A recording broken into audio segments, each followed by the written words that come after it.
All right. Welcome back. Welcome back to the channel, to another late show with your host, Young Brando, Los Angeles. Lovely to see everyone. Watch Nicholas. It's great to see you in the chat. It's always lovely to have you on the channel. Great to have you on board. Guys, we're going to talk about some auction results. They started trickling in. There are some interesting phenomena. The Philips website seems to be done and down and under. So we'll see if that has anything to do with the immense interest in the auctions or something else. But certainly we have some results from Antiquorum, and as you know, Christie's has two separate auctions coming up for the weekend. One basically auctioning off pieces from Jean Todt's personal collection there that has curated some interesting pieces from a variety of different owners. I hope you can. I've been struggling with the microphone over the last few days, as you can see. It's an entire mess out here. I'm trying to get my stuff together because I'm going to be moving in the next 2 weeks or so, actually, before my very special stream on the 18th. So I hope everything will somehow align and we'll go through this without any problems. I have some interesting corresponding with Italy to get some interesting watch straps, something different. You guys know that I'm vegan already, and I've been trying to, divest also from leather products. Found exactly what I like. I got this Alcantara strap for my Type 20, which I'm really happy with so far. I think it's a great look. Um, would probably change a few things if I had them manufacture it from scratch. So there are a few more steps to go through, but this could be an interesting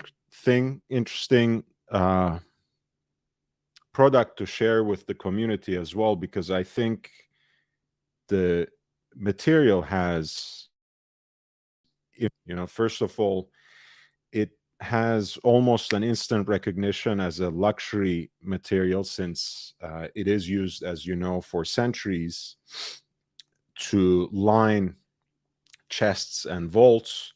But most recently, of an Italian company by that name, that's why you usually see it capitalized, um, has perfected this particular um, version of quote unquote fake suede. And it is used widely in the interiors of sports cars. So it has that connotation. It has a very nice feel. It's much more resistant and much more resilient as a material than suede and than certain kinds of leather if they are untreated. Um, and it's just very classy and very appropriate for watch straps. So anyway, I think that's for Brexta. Very happy to have that in my arsenal. Hey, babe, that's very nice of you. Thank you so much. Nice to see you too. It's always lovely to see you. Feel free to jump on anytime to show off your Parmigiani. There was a very nice result that I saw today from the Antiquorum auction concerning a Parmigiani Fleurier, namely the chronograph that I highlighted in an earlier session. And for basically of what they go for on the market, which I think is a sign of many things at once, but certainly a sign of what you can get in an auction, where you have a variety of different watches and not only modern, not intensely desired and extremely collectible vintage pieces, but also simply the kinds of watches that can appeal and certainly to um, a wide range of budgets. And let me see, we were talking about lot number 57, and you guys remember I highlighted lot 57 on my preview of auction results. This reference came into spotlight in a very strong way recently. And you remember I also did a video of this, juxtaposing two very important chronographs that King Charles III has in his collection. And I will send you a link to the at Taylor's, his military issued Hamilton, the Parmigiani Fleuriet Toric chronograph that he bought himself, that is actually in yellow gold. This is a version of that chronograph that is in white gold, and that is a little bit sportier. That is that I think is a little more playful than the yellow gold version. Some people prefer this. I do have a softer spot for this model, to be honest, compared to the yellow gold model. I think those kind of exaggerated alpha hands and the quirky font of the Arabic numerals really give this particular timepiece a unique flavor. And of course, you have that unbeatable combination on the dial of silver, navy blue, and a touch of red, which of course combines into just a brilliant sporty look, especially in conjunction with the white metal of the case as well. And as you know, of course, already, since I have been banging the drum about these chronographs in particular, they're built around the base of the Zenit El Primero caliber 400, which, as you know, is one of the first and certainly one of the best time-honored integrated self-winding chronograph movements in the world. So you have this very unique piece that had an estimate of $6,000 to $8,000, and that sold ultimately for 6.5.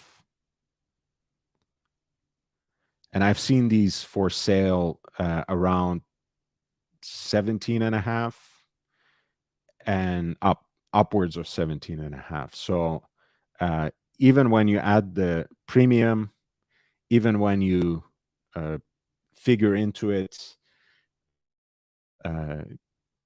customs fees, taxes, and duties, you would be saving a lot of money. So as always, stay tuned. As always, keep your eyes peeled. Peer through entire catalogs of auctions with me. I will always highlight pieces like this that offer relative value. Watches like this that seem to be priced well below their going rate on the secondary market elsewhere. And therefore, you'll always have the insider information in a way of these sorts of pieces that you can acquire if they fall through the cracks. And in this auction, there were so many, in fact, so many pieces that fell through the cracks, that were on, even that were lost in the noise, and ultimately some pieces also that went right under the starting bid as well.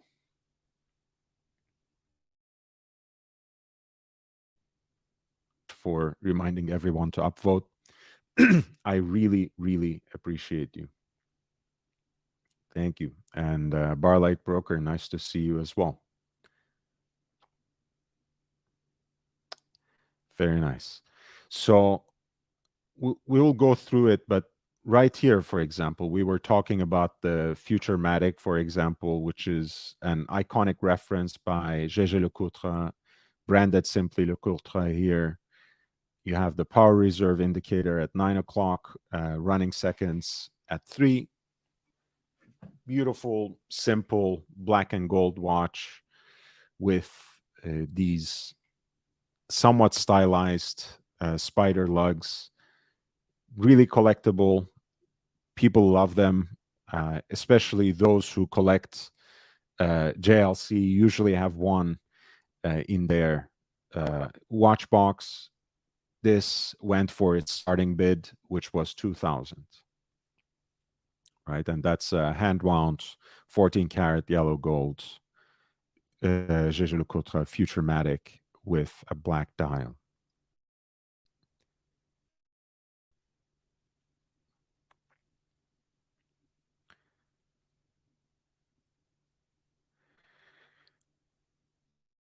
We had after that another interesting piece here, a Tricompax. Right, again, this is the late 60s reference, which probably after the so-called Eric Clapton, which has the tachymeter bezel and either the panda or reverse panda dial configuration, by which, of course, we mean either black chronograph registers against the white dial or white subdials against the black dial. These ones, which are called Spillino, basically after the smaller sized pushers on the case flank for the chronograph functions, they're quite desirable. Probably the most desirable and the best selling references of this model, which is a triple date chronograph, right? Which is something that kind of held its from the 40s onwards with Patek Philippe's references, you know, alongside 1518. Harry Stern Watch Agency used to sell them side by side. This piece, again, very desirable, looks to be in a beautiful condition. 35 millimeter case, so it's not the jumbo model, but actually when it comes to this model, people like them just as much. And this piece was again estimated to go for 5 to 8,000, went for 8,000 Swiss francs or US dollars, however you want to slice it. It's a decent deal. It's not the deal of the century, but certainly a good grab for whoever wanted it, since again it's a beautiful watch, great condition. The case looks great. Everything looks period correct and or original. It's not a repainted or restored dial. By all means, this was a decent deal as well. Again, another watch that I highlighted in my preview of the auction.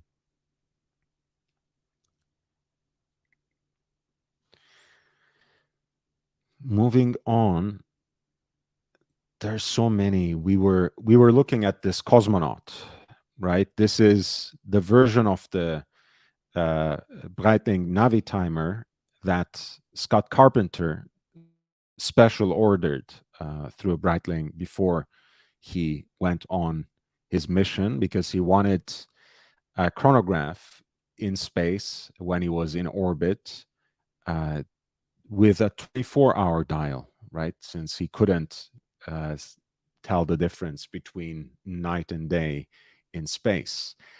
And this is a model, of course, that Breitling just reissued the Cosmonaut in limited numbers. And I'm not sure if it's sold out or not, but it listed around $12,000. And here's the original, basically, in beautifully preserved condition. To my taste, from my perspective, a much more desirable and much more charming watch than anything you can out today and buy from a store at retail. Even when we're talking about a limited edition, I would much rather go for the OG, which is by definition limited. You see how the case is so sharp, how the dial beautifully and evenly patinated.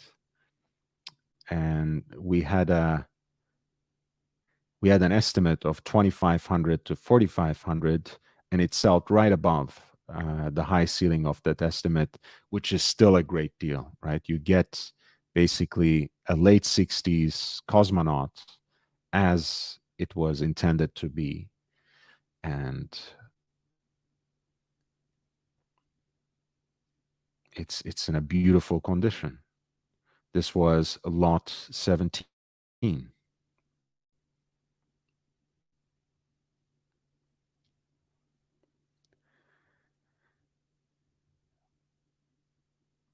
We had a heavy hitter at lot 24.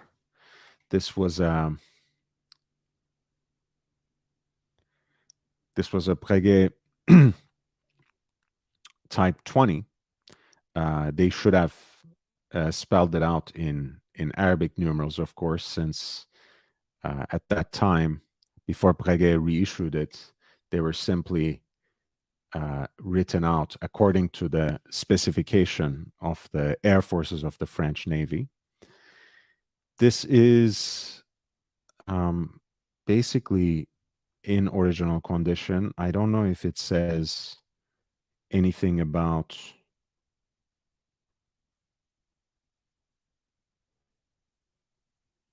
Right, this is actually the mil spec version, right? Because even at that time, at least a little into the production cycle, they started having versions of it, um, certainly made and sold for civilians as well. This is an actual military issued version with the 12-hour rotational bezel, kind of like a jump hour thing, syringe hands, the 3-register configuration with the big eye for a 15-minute counter.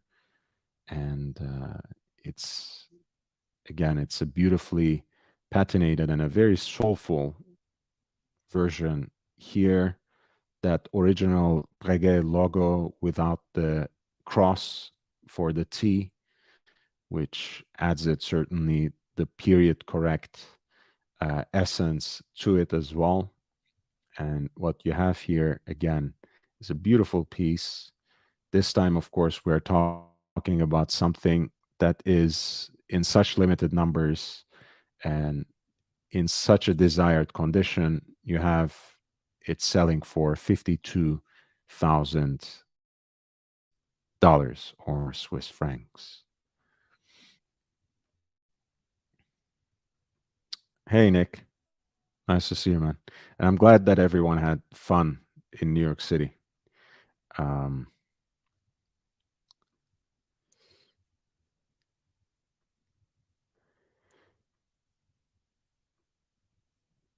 so next up, an interesting Omega Speedmaster at lot 26. 1970s, right after the moon landing when things were getting hot. Of course, with the then new caliber 861, that for 8,000 Swiss francs comes with the extract from the archives.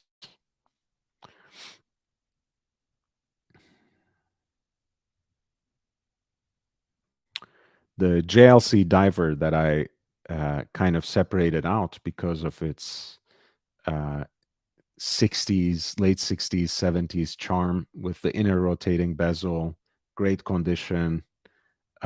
That's a beautiful fat case that seems so unabused, and it comes with papers and everything. A very authentic example. Started at one franc and sold for 5,500. Again, a perfect time capsule with its original box, warranty papers, customs and duty invoice, everything. Sold in April 1971, so late 60s is about right. And sold without reserve and still went for a nice sum of money, but certainly nothing too outrageous or too extravagant for the kind of watch you have in front of you here.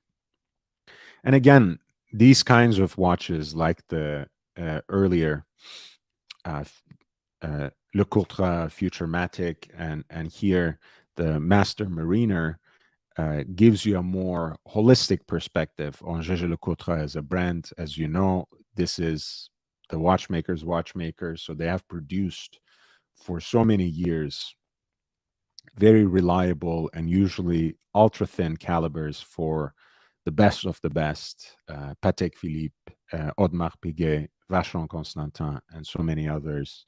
But they have also, over the years, produced so many different models and so many great watches that it is sometimes unjust to reduce them just to the Reverso, as much as I love it and as much as that model, that design still remains their flagship.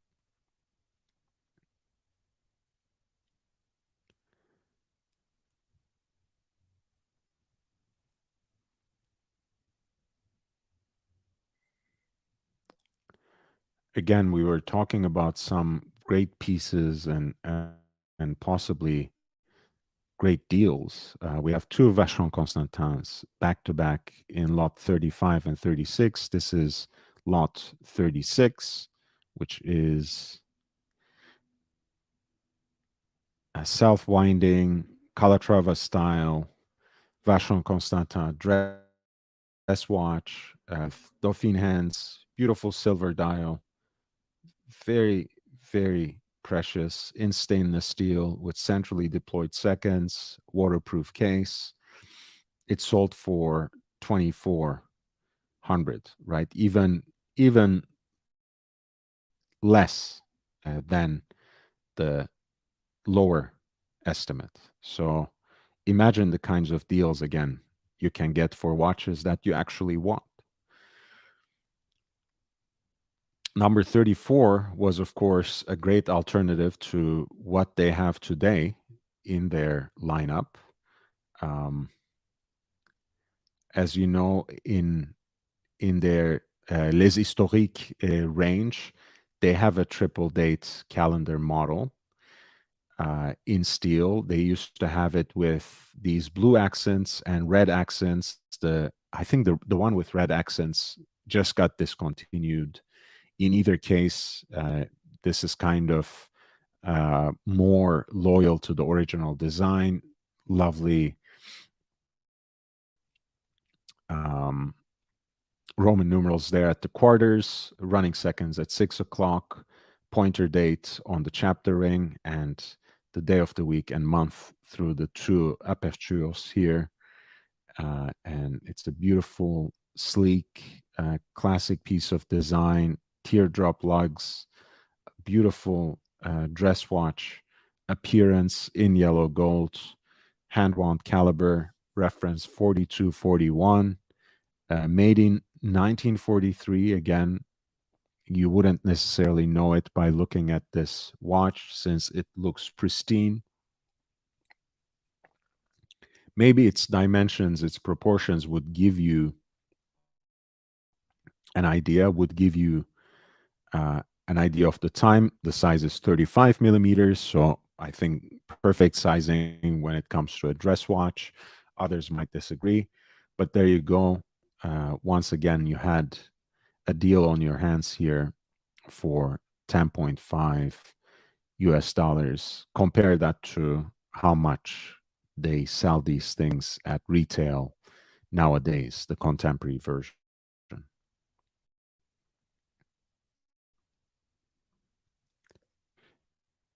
Actually, let's just do that. Let's just take a look at what in their collection today and how much they are selling it for.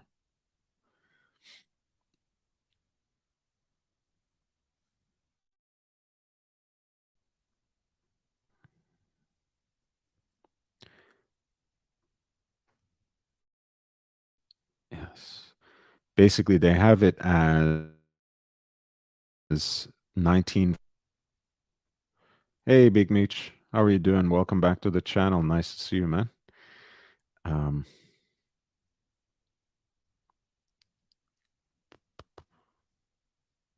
there we go. We have the Historique Triple Calendar 1942. More or less the same design, but in this case, it's stainless steel and with these stylized Arabic numbers. The case bigger, of course, at 40 millimeters, which I think is a little actually too large for this kind of watch. But hey, you can't really fight against the time, fight against the signs of times, and this is the list price today. Basically 22,000 plus tax. And for that beautiful example of a time capsule from 1948 for a triple calendar Vacheron Constantin watch in yellow gold, pristine, beautifully preserved, and to me something that resonates with the original character of the model than what you have in the lineup today. That sold for 10 and a half. So you are talking about a 50% quote unquote discount. And if you ask me, you are getting a better watch at lot 35, which is the Vacheron Constantin triple date reference 4241.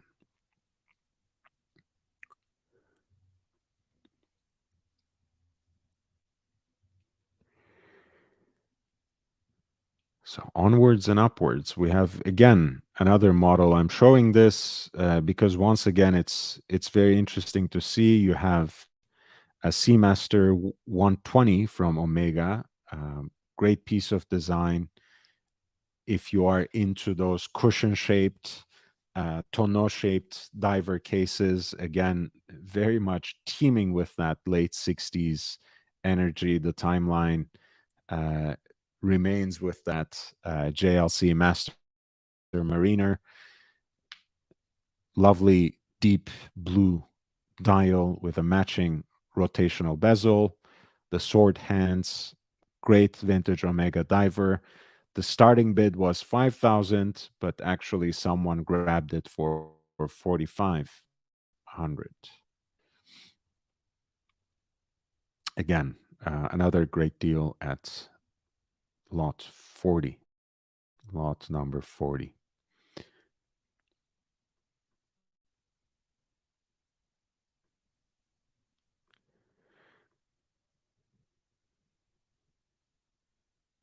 We had a few interesting carreras, for example, an early example of an automatic Hoya Carrera with a two-tone dial, two-tone silver dial, black chronograph registers, dates at 6 o'clock. and that sold for 2,300. That was lot number 45.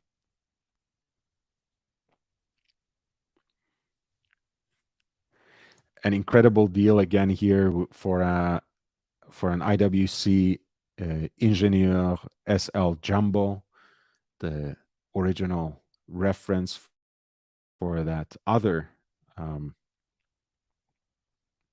for that other 70s integrated bracelet watch that Gerard Janta designed, and perhaps in a way this is the watch that coheres in terms of its design elements even more strongly than the two predecessors, but certainly has its specific um, group of enthusiasts. I always found the particular pattern to the dial incredibly charming because it kind of gives you that guilloche decoration gives you the feel of like a carbon fiber aesthetic, and it really um, comes together with all those elements. The ingenieur as something that was more purpose driven, more tool watch oriented, and really more of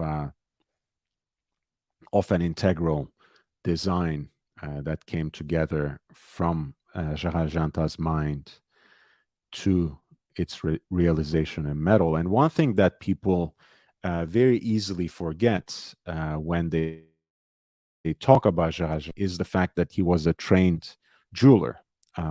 This went, by the way, for right under 20,000, and a lot of the examples of the IWC Ingenieur Jumbo sell for 30,000 and up. Um, so another decent deal for whoever became the new owner of this piece, which was lot number 48. I was saying about Gerard Janta because we have this larger than life image of him as an artist, and he was an artist with all these iconic horological designs from the Universal Genève Paul Rauder to the Audemars Piguet Royal Oak to the Patek Philippe Nautilus. We forget that he was actually also quite familiar with the materials that he was working with and quite practical in terms of what he knew could be realized with some ease. That's why he was, I think, such a brilliant and such an effective designer of watches. And he basically left us dozens of designs that brands still keep using and iterating and documented ones, right? This is a guy who used to basically draw his final sketches at the spur of a moment after years of studying and drawing and drafting his ideas, and he would drive from town to town basically around the valley and beyond to sell his designs. So there's so much in Rolex's catalog, so much in Cartier's catalog, so much in Omega's catalog that still carry that creative stamp. And this is one of the icons, of course, compared to the other 70s watches that he designed, 70s sports watches that he designed. If you go back to those original references, whether we are talking about the Royal Oak 5402 or the Nautilus 3700, this is still a watch that you can at least imagine buying into, and it would be absolutely worth it if you actually are fond of this particular design. And I think it is a very strong design. I would say I like it much more than I like the Patek Philippe Nautilus, a little less than how much I like the Royal Oak, but certainly has its logical design.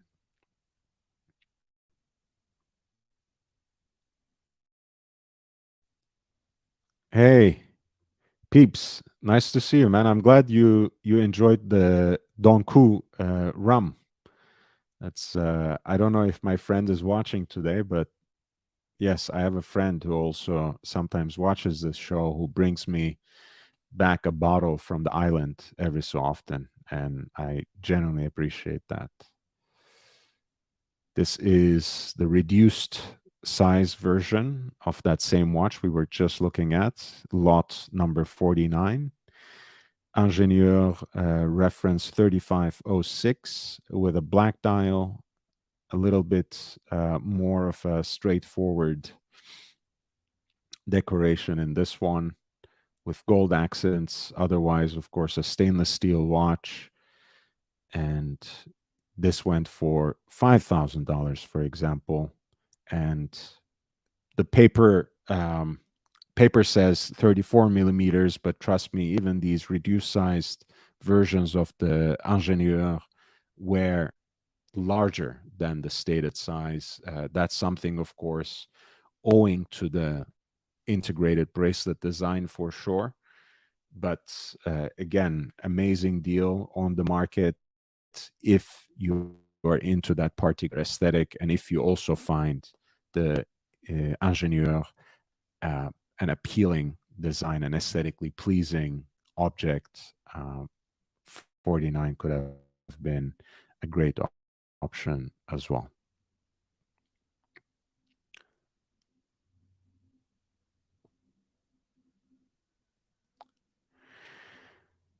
What else do we have, for example? We had a Zenit El Primero, right? A 38 millimeter, very wearable, cream dial Zenit El Primero in honest condition, right? Not particularly uh, new or pristine, but certainly something that has immense appeal for a daily wearer. Something again that beats with one of the most iconic self-winding chronograph calibers of all time, 1800. Right? Once again, we're just demystifying the whole thing, right? Auctions are not only for high rollers, they have options, they have deals, they have variety, and they also have pieces like this that no one goes for past lot 58, Gérard Perregaux.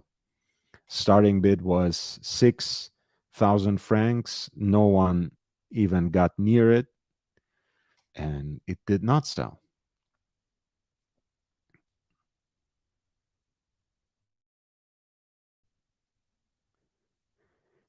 I'm gonna put the link into the chat, and let's see if you would want to you would want me to highlight anything from this page or the next. The first 200 lots or thereabouts were offered today. The the next the rest of the watches are going on sale tomorrow, so we can continue to look at this auction.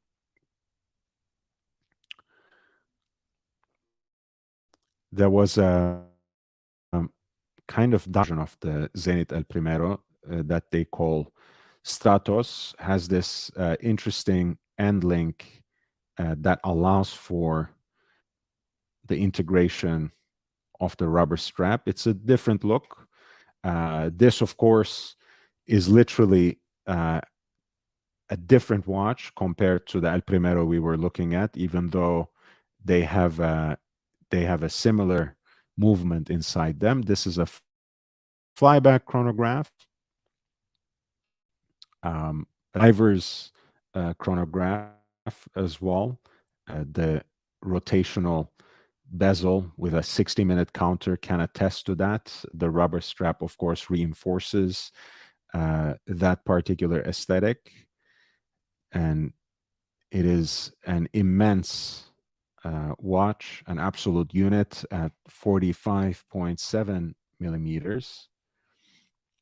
Again, a flyback chronograph built on the El Primero self-winding chronograph base in stainless steel.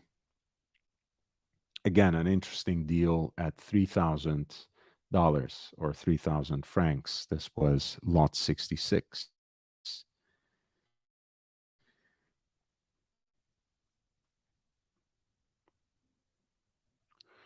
Right? There's a lot you can find on these kinds of auctions, especially, you step out a little bit from the wheelhouse of the usual suspects. Philips, especially. I love Philips. I love all the love. I have all the love in the world for Philips. But a lot of times their curation is sometimes so stringent and so high level that you can only find a handful of accessible lots in the entire catalog, and that's okay, because they do increasingly cater for a very select segment of customers. Uh, with Antiquorum, almost always you will have half of the catalog that is more accessible or more reasonably priced. Still very, very carefully selected, but certainly with less attention to what will break a record or what will necessarily sell at several times the estimate.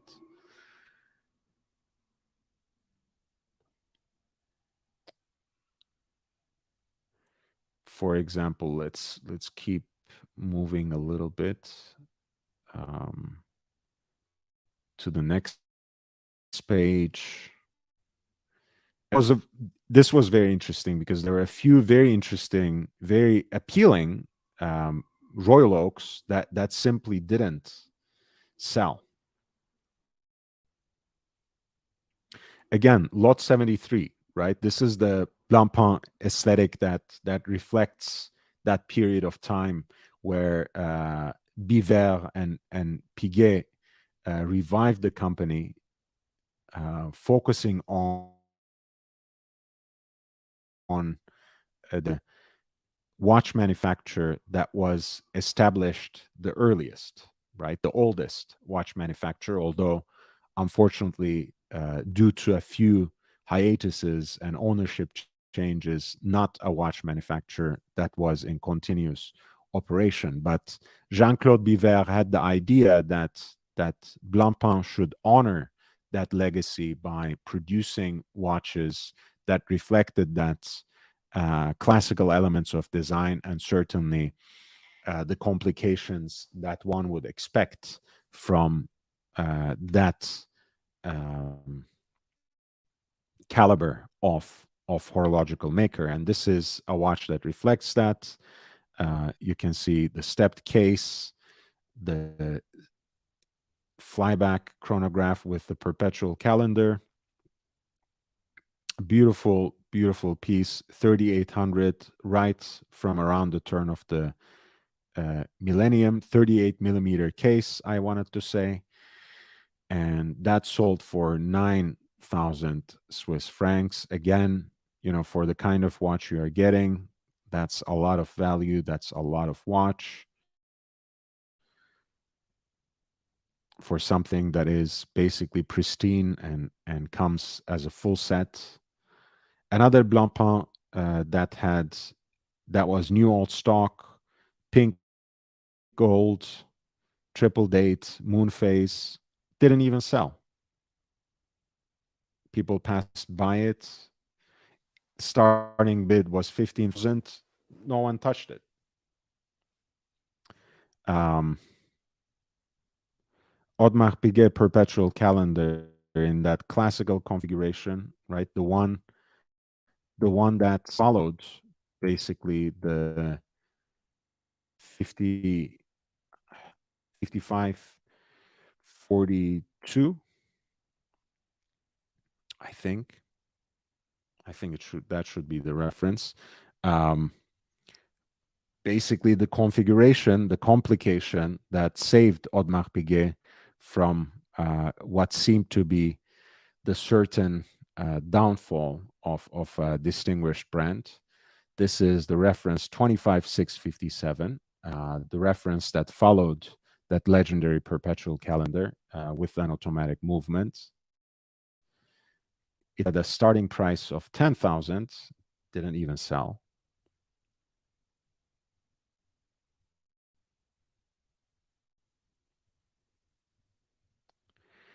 We had a few interesting Cartier watches back to back, and they performed relatively well by all selling within the expected price points, within the expected estimates. The Tank Américain at lot 79 sold for 8,000. The Diavolo sold for 32,000, right under the low estimate, which is understandable. That's relatively much for today's tastes at 33 millimeters. But a very elegant and interesting piece nonetheless, with the Roman numerals, the Breguet hands, right? That classically designed crescent or apple shaped hands that we remember after the 19th century horological great, with that sapphire cabochon that matches those heat blued hands. Very elegant watch for 3,200. Yellow gold Santos Dumont. Again, beautiful dress watch aesthetic on the leather band. Once again, this just goes to show how much the hype, but a genuine hype, has built around the brand, that good examples of their references, of their designs, always sells for a respectable price. And I was very happy to see, by the way, speaking of Cartier and the way they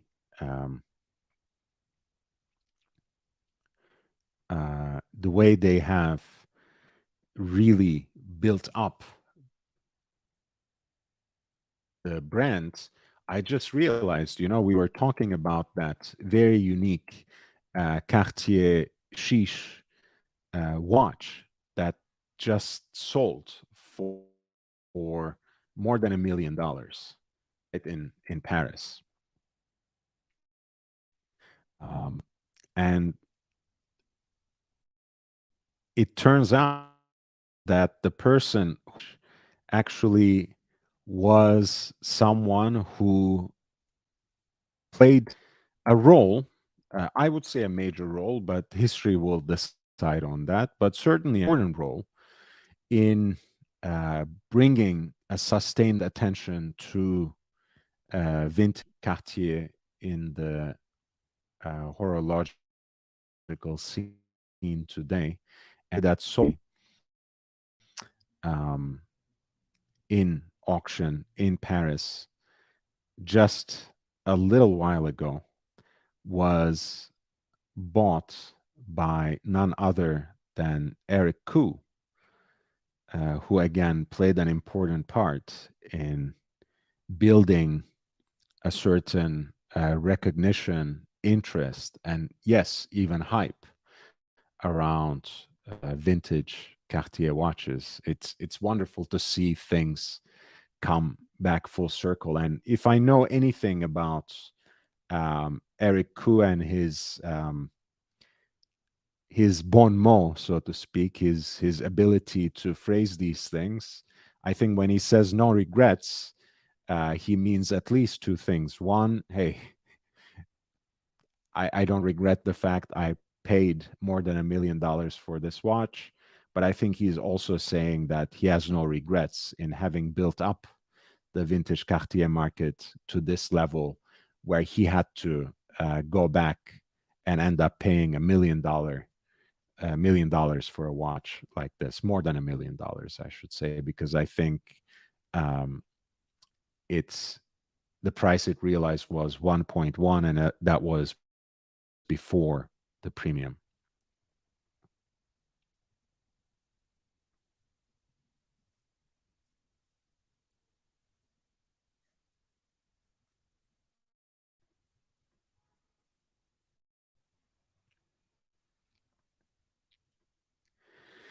Corrado Galizia says these precious metal pieces seem like such a value. Yeah, yes.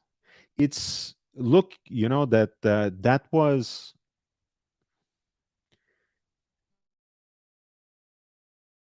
large for vintage sports watches, unless you were talking about something that was extremely limited production and something that was so desirable for some other reason that would be probably connected with either specific provenance of that watch or the kind of story that it's attached to, that is itself sprinkled with some celebrity stardust. Oftentimes, precious metal versions of vintage sports watches were incredible deals. They would trend right at the same level or for less than the stainless steel pieces. Nowadays things are balanced out a little more. Nowadays there's a little more recognition of these sorts of pieces as being collectible in their own right and being more wearable than what people have assumed in the first place. The precious metal pieces have gained in value, and you have to take into account now precious metal versions of sports watches, that are built around the same idea, at least, of being a tool watch with the same, mold of cases and similar technologies, if not exactly the same kind of screw down crown and everything else. You have basically the same wearability, but oftentimes people who bought these versions, these precious metal versions of sports watches in the 60s and 70s and 80s, have not worn them in the same way that people wore their stainless steel watches. They were still um, cognizant of the fact that these were precious things. So a lot of times you would find precious metal watches from the same period as stainless watches in recognizably better condition. So oftentimes, if it's a watch that hasn't been yet recognized or hyped up, you can get great deals in precious metal versions of vintage watches. The game has changed, but not absolutely in the way that these deals don't even exist anymore. You remember the Piaget dress watch that was a limited edition of 50 pieces, white gold with the lapis lazuli dial, these beautiful Dauphine hands. It didn't even sell. No one even came near the starting bid, which was 6,000 francs. And this was just sent back packing to its old home. And it's a great piece. Too bad. But again, another instance where you see, hey, I was thinking about this watch, and if I were in that room, or if I were registered to bid in absentia, I could have actually bought that watch for right under the starting bid. It's possible. So many things fall through the cracks when you have a big weekend of auctions in Geneva. Because of course you have all these high rollers coming into town and getting ready to raise their paddles in intense bidding wars around multi-million dollar sales, possibly, by all means. But then you have all sorts of other auctions going on, all sorts of lots that might get lost in the hustle and bustle of that big weekend in Geneva.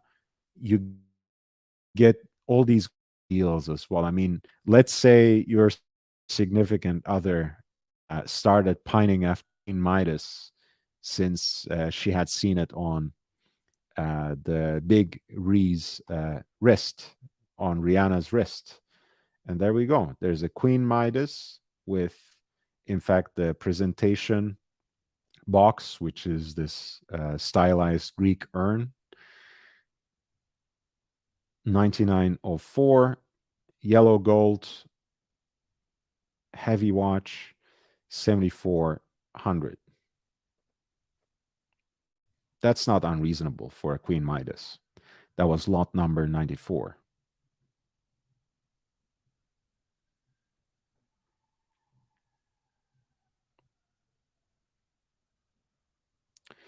That observatory quality Rolex watch, the pocket watch, the Imperial Prince, so-called, in white gold. No one even got near the starting bid of 8,000. Didn't sell. Right? And for some of these watches, you can say it shouldn't have sold at that price either. I won't fight over it. But the idea is, once again, if you were looking for something similar or a watch like that, and you happen to be actually involved in the auction, you could have gotten it right at or right under that starting bid. 5513, for example, right, with the chronometer certificate, without the bracelet. The starting price was 13,000, didn't sell. It was passed on. 5512, right, with the matte dial. So a later example, slightly less desirable than the gilt dial versions. Starting bid was 16,000, did not sell. A 6575 with the fuchsia and blue faded bezel, papers and everything. Starting bid was 20,000. These things used to sell like hotcakes at the height of the market. So stop talking to me about the correction. Things are crashing down and crashing really, really hard. But again, a beautiful example of a 4-digit Rolex GMT Master in an otherwise very desirable condition, in an otherwise very aspirational configuration, and it did not even sell.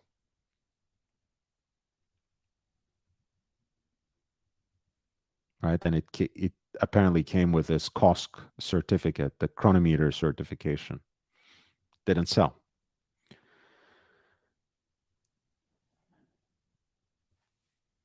Polar, full set in auction, starting bid 5,500, sold for 7,000. That was lot 109. Hey, Thomas, I missed you, man. Welcome back. So nice to see you. Yeah, the Piaget lapis lazuli watch was great. Oh, did I miss a Speedmaster? Let's see. Remind me, peeps, of the lot number, and I will go back to it if you want me to look at a Speedmaster. We had a 5-digit Daytona with the so-called Patrizzi dial. Right, I was a little. The pricing on this was involved a little bit of wishful thinking on the auctioneer's part, to be honest. 45,000. I don't think you can sell even a Patrizzi dial Daytona at this price in this market. But again, a beautiful example. But once again, we're not at that market anymore where you could just price things as you wish. And in a seller's market, you might get a bite from someone down the road. In a buyer's market, which we are in right now, and things can be much worse, not only for the watch sellers, but for everyone else involved as we move on to the end of the year and even to the first quarter of 2023. You cannot just sell these things at whatever price that you name, right? And this is the lesson here. Number 110, very desirable, very collectible Rolex Daytona from 1990s. Again, for my money, this is the last great reference of the Daytona. If I were to get a Daytona today, I would either pick one of these up or the one with the white dial. Uh, they're never coming back. Uh, they don't make them like this no more. It's this is the icon of that transition from hand-wound calibers to the Zenit El Primero based caliber 4030. And of course, in this kind of desirable condition and with the full package, basically, they were asking for a premium, but no one even touched it. No one even got near it because this is not the market for that anymore. It's lovely to see you, by the way, Corrado. Thank you. Thank you so much for your lasting support because I really appreciate these things. A lot of people are really generous with their time, with their support in every way. But there are also a lot of people like Corrado, a lot of people like Peeping Time, a lot of people like Mr. Skydweller, Thomas Broadband, who are here whenever I have a live stream and who always pump me up, always engage with me from the chat, always bring up some important points, ask questions that help me explain and elaborate on certain things. And Corrado, again, almost religiously contributes something, through PayPal, through super chats. Uh, he has supported me in the past on Patreon. It's really people like this who keep this whole enterprise afloat and who give me more energy day in, day out. It really, really matters at a profound level. So I appreciate all of you. I just wanted to say that once again. There were like a beautiful white gold day dates, double quick set, if I'm not mistaken, 18 to 39, diamond indexes with its papers. These had started selling for 20K and up at the height of the market. Starting price at 15,000. We're not talking about a naked watch. We're talking about neo vintage, white gold, Rolex day date with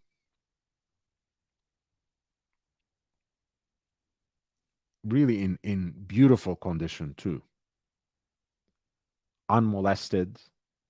The case looks gorgeous, with its original contours largely intact. And it did not even sell at 15,000, which is good. All these things are good, by the way, for all of us who are enthusiasts and who are on the market uh, looking for deals, sitting back, relaxed, being patient, getting informed, and looking for the right opportunity. These are all great news for us. Uh, we are slowly but surely moving away from a market where a lot of these gray market profiteers ran amok and tried to swindle people for on watches that really didn't deserve to be sold at that price. It was a bubble. A lot of people were taking advantage of, taken for a ride by traders, by so-called investors who didn't know the next thing about watches. And the silver lining for me is at least it was a very limited period of time. I hope no one who is listening to this show lost too much um, in those market conditions. If it's just money, I'm sure you will make it back. I hope you didn't lose your faith. You didn't lose your passion.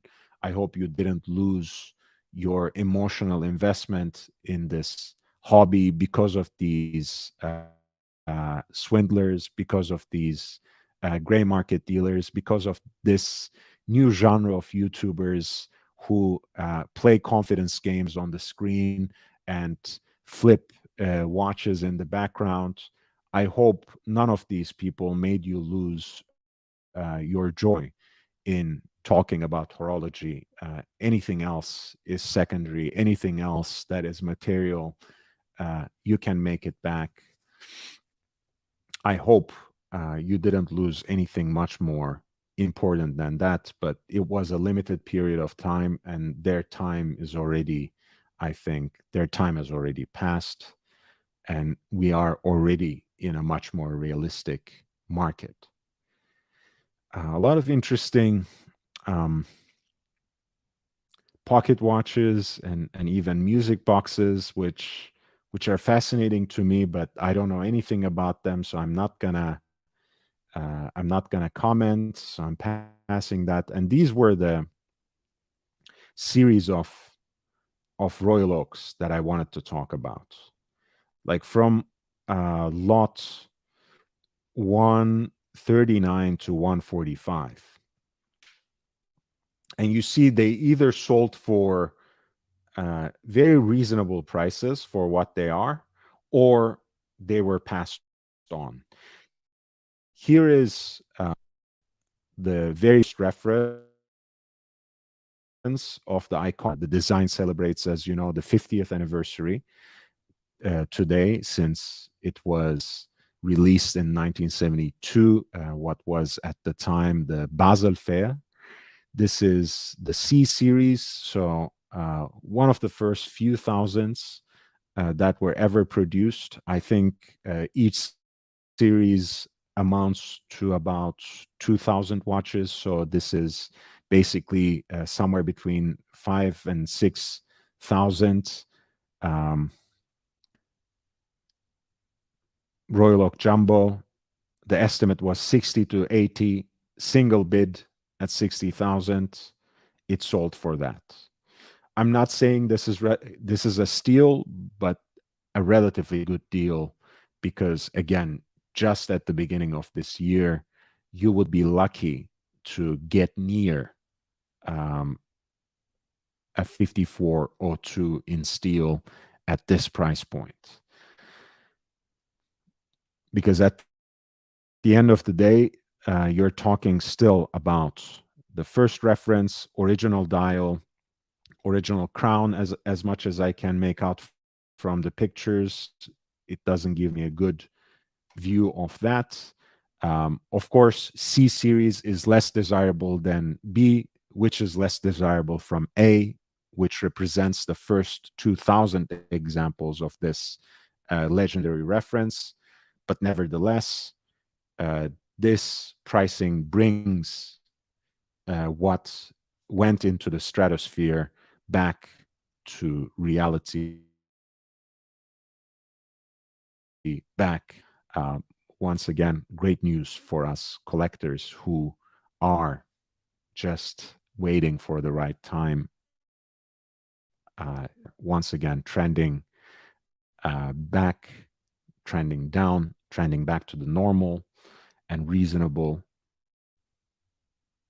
And the next one even more interesting, of course, because that was lot 139. Lot 140 was a B series, which should be technically still more desirable than a C series with an original dial, even though this one is a service dial. Um, and hey, I'll give you this for free. You can immediately recognize the service dials on the early Royal Oaks by the placement of the AP initial logo. If it is at 12 o'clock for this reference, 5402, you can say with 100% certainty, 99, let's say, there are always exceptions in the world of watches. That is a replacement dial. You also look right here at 6 o'clock. It says Swiss made instead of Swiss.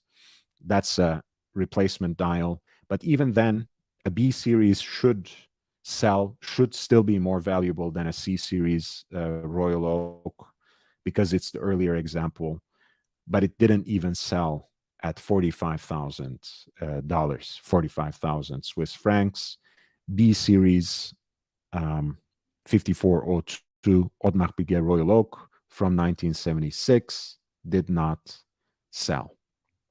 Otherwise exceptional, comes with its original warranty,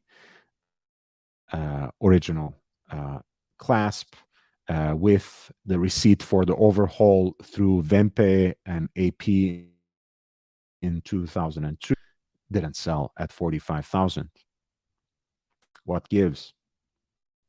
Right? Are we still thinking about the 20% correction in the market?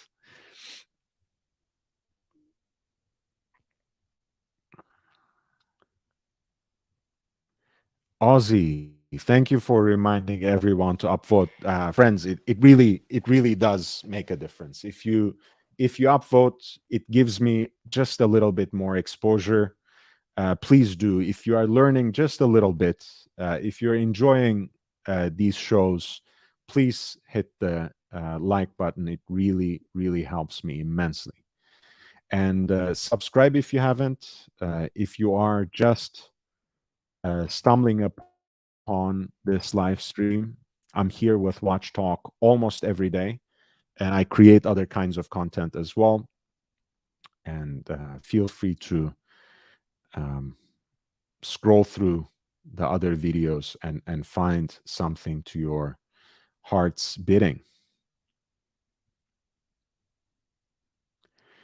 Thomas has a very interesting diagnosis again, and I agree in the large part. Right, when Rolex day dates are trending down, and if they end up trending all the way down to what is essentially scrap value, and we are still far from that, right? Let's not scandalize things. Um, but they are a good gauge of where the market is going, because at the high point of the market, everyone was rushing towards vintage day dates. Actually, it was crazy. You would find these naked um, white gold day date watch heads on a leather strap with dials that were not in perfect condition, that used to sell for at most $6,000-7,000, suddenly 20,000. Now you have a great example of a white gold day date, 5-digit reference, double quick set for both the day and the dates indicators, and with its full bracelet, which is usually very hard to find, by the way. For a white gold day date, to find it in that configuration, it's not something that you stumble on, like you do with an 1803 day date in yellow gold. And if those are trending down, that is indicative of a larger trend for sure.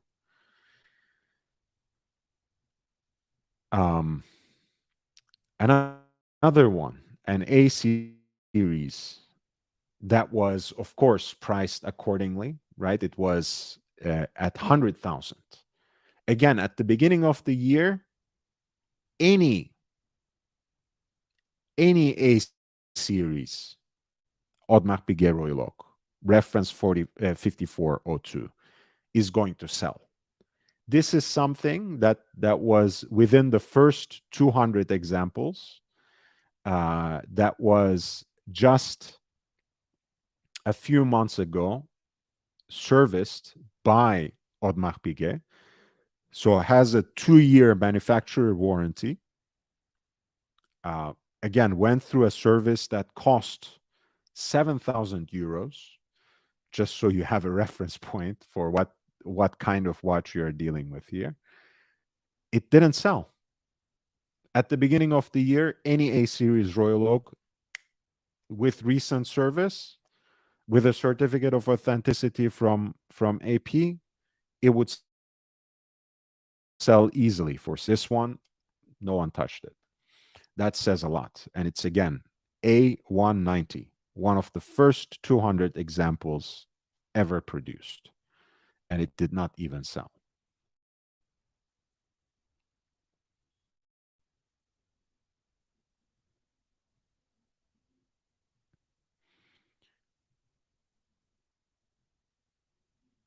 Another one. Again, same price point, this time with an earlier reference number. Once again, my audience can already tell that this is a service dial, right? Which is, it doesn't have to be a deal breaker, right? It can be, it is something that you can live with, if you get a good deal on it, if you get a good buy on it, if you get it for the right price.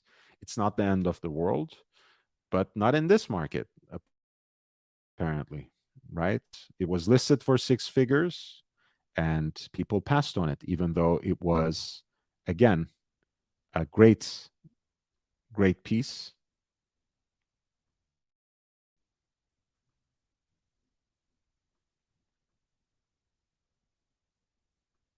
Oh, I'm sorry.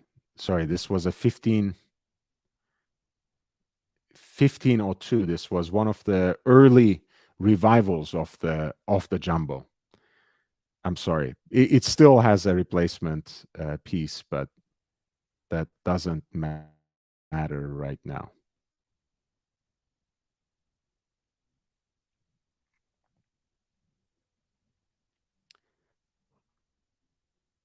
Because I clicked on the wrong example. Okay, we are here now.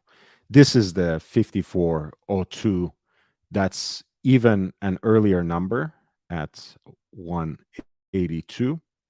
And this didn't sell either at 100,000. And you have an AP Chrono 26300 in steel from about a decade ago. Again, these were at some point very desirable, especially in these sorts of unique configurations. I think they have a very balanced and sporty look. I don't particularly prefer the Royal Oak and chronograph configuration, but some do. For that's really attractive. And at 40 millimeters, I think this is a very nicely sized and proportioned chronograph. The starting bid was 25,000, but no one bought it at that. This one actually sold for 22,000.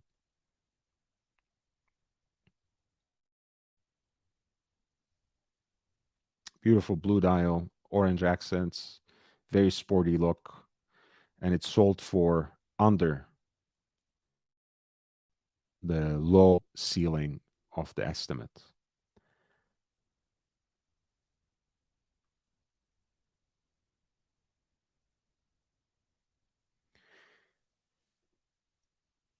Thomas, I think the new reference 162 actually lists for 33,000, I think. Not that it's accessible, to most people.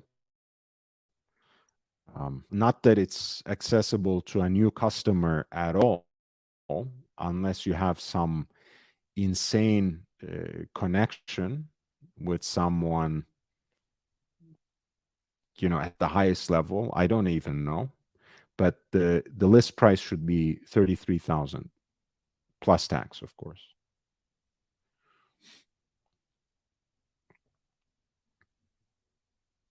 Oh no, it's in fact 34,900. Here we go. This is the current reference of the AP Jumbo. It's 35,000 plus tax. Hey, thank you. Thank you, OG Baby Girl. I appreciate you. Thank you so much for these $10. Thank you. Well, that can sponsor my quick break for a drink. Please give me 2 minutes and I'll be right back.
Okay, we're back. We're back. We're back. Again, thank you so much, baby girl. Uh, every little bit helps, and especially seeing that it comes with your support and stamp of approval, it feels even better. So thank you for that. I got a little bit of water and put on some hot water for some tea later. I'm feeling really good.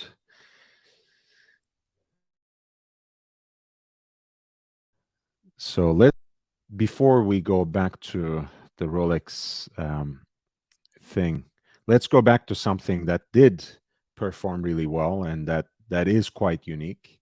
Again, nothing earth shattering after all. The higher ceiling of the estimate for this piece was $250,000, 250,000 Swiss francs. This is a Royal Perpetual Calendar, pardon me, with that particular shade of blue that is associated to the artist Yves Klein, um, which is a very bright kind of French blue or Prussian blue, people sometimes call it. Certainly a brighter shade of blue than what you usually see on Royal Oak dials from the same period, with this pantograph engraved tapisserie decoration. And I think it's a beautiful color. Um, Fits really well, I think, especially with this perpetual calendar configuration. They're obviously more rare than the standard fare of silver, dark blue, and even other solid color applications. So very rare piece. Of course, in these dimensions, I think the Royal Oak Perpetual calendars are extremely desirable. 39 millimeter case, uh, considerably thin, so very wearable. as well. And of course, prestige complication. I prefer Royal Oaks in that time only, two hands, and the date, but certainly there's associated with this particular iteration as well. That is a 25654 ST, so a Royal Oak perpetual calendar in steel in 39 millimeters. That sold for $165,000. Was recently overhauled by AP as well. Sold right around the turn of the millennium in 2000. That is lot number 148. Audemars Piguet Royal Oak perpetual calendar with a beautiful Yves Klein blue dial.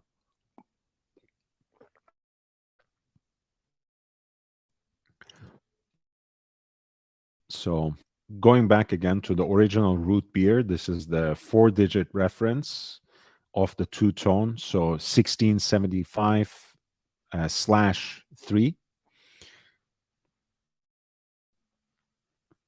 That beautiful dial has, I think, really shines against those nipple shaped applied index markers. The 4-digit reference, as opposed to the transitional reference, has not only the nipple dial, but the coronet that's applied right under 12 o'clock there, which I think is a very nice detail. You know, I love these watches. I have one of the 5-digit transitional version, which unfortunately lacks that applied coronet, but at least has the quick set date, which this earlier version with the earlier movement does not have. This one has an aftermarket modification, which may or may not turn you off. I need to get that water.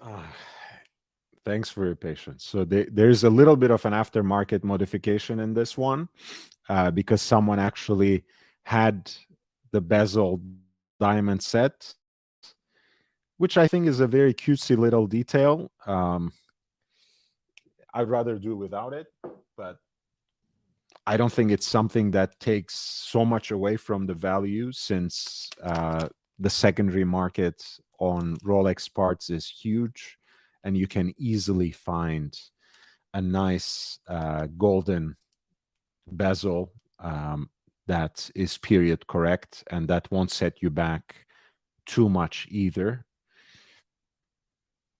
And this particular piece sold for 10,000, which was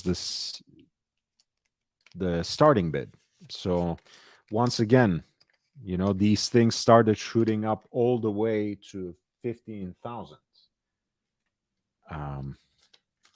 And suddenly we are back to reality, which I really appreciate, because we were overdue. We were living in a bubble that was being very much driven by people who didn't know much about watches at all, and who were manipulating the market in so many different ways.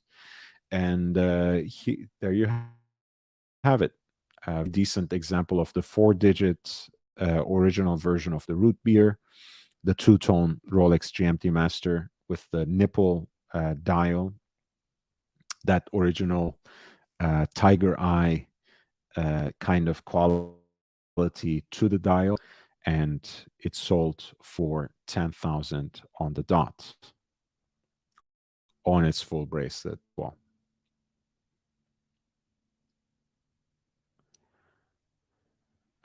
its contemporary again, the black and gold version of it. The Bumblebee version of it sold for 8,000. Digit GMT Master 2 16710. That is from 2006, so pretty late in the existence of that particular reference, with its own box, warranty cards, booklets, and everything, damn near full set, and that sold for 9,000. Again, great price. That was lot number 151. Oh, who do I have here? Compañero. Compañero. ¿Qué? Buenos días.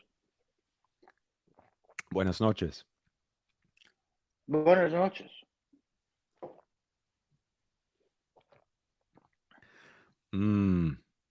JB, I'm not sure if we can agree. I like the root beer better, but when it comes to two-tone, it's a whole world. We can live together still. So how's it going? You're back in the old country, Professor? I'm back. You're back. I'm back. How are you feeling? Speaking of Bumblebee, you are dressed like a bumblebee, more or less, in black and yellow.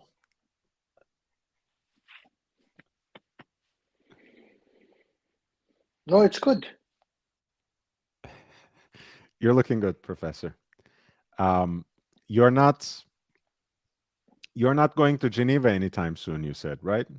You're missing out. Yeah, I was supposed to go next week.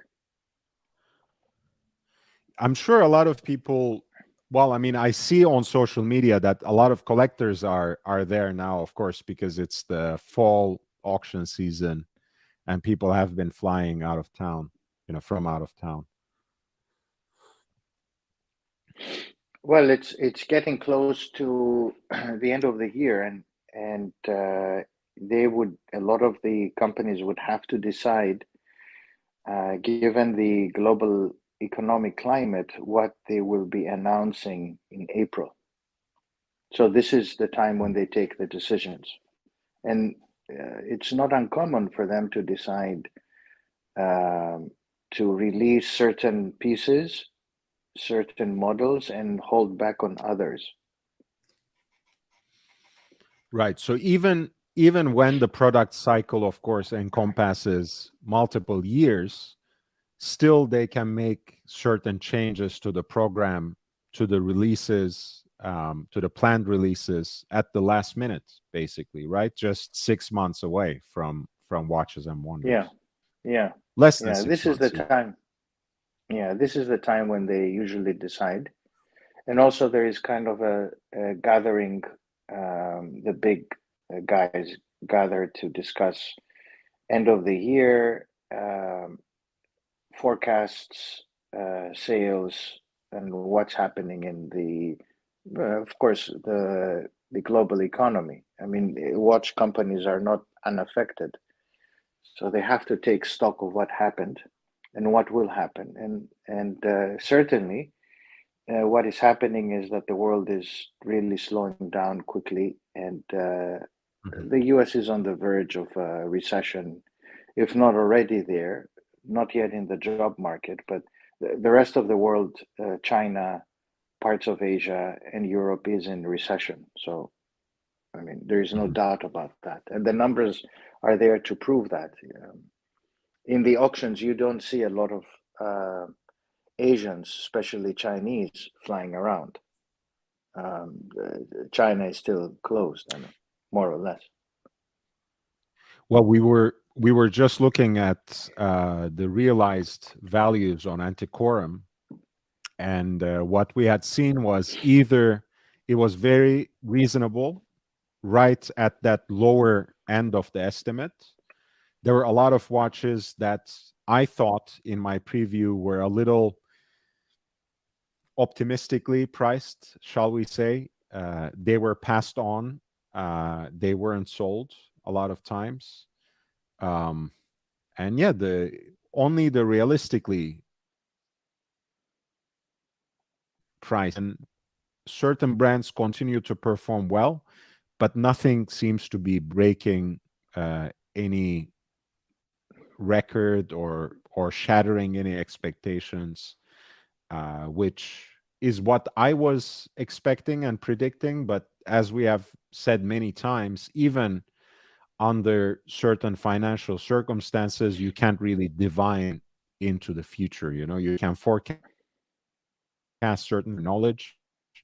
We are not in the business of giving financial advice here, but nevertheless, most of our forecasts seem to be sticking, and I I take certain pride in that. But if it weren't for my mentor, El Famoso Profesor, I don't think that would have been possible. Oh my God. Okay. Please don't take advice from a famoso professor, but yeah, I mean, look, it came. I think we came at the right time, and there was a little.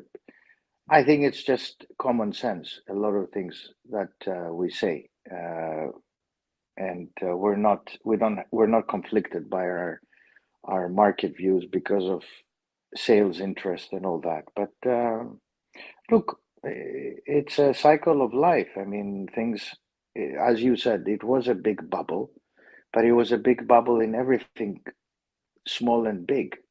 All asset prices were going up, and people who were investing money in the stock market, I'm sure they felt for a couple of years before the bubble burst that there were geniuses in making money. And I've seen this before in the early 2000s with the dot-com bubble, and before that during the currency tequila crisis in 96, 95, 96 in Mexico, and the Asian financial crisis 96, 97, which I was involved at that time in trying to find solutions when I was working at the international financial institutions in Washington. So this is a common thing. It's a cycle. So people who felt very bravado, they were making good money and they were stock picking. I mean, everything was going up. They were not really stock picking. It was just the trend was an upward trend. And now everything or a lot of things will go down. I mean, housing will go down. Interest rates are going up. And by nature of that, when interest rates go up, liquidity gets narrowed, people have less money, they're more concerned. I mean, we're still not in the US at the level of concern about the job market, but with unemployment in the US at 3.5%, I mean, things will get nasty in the job market in the coming 6 to 12 months.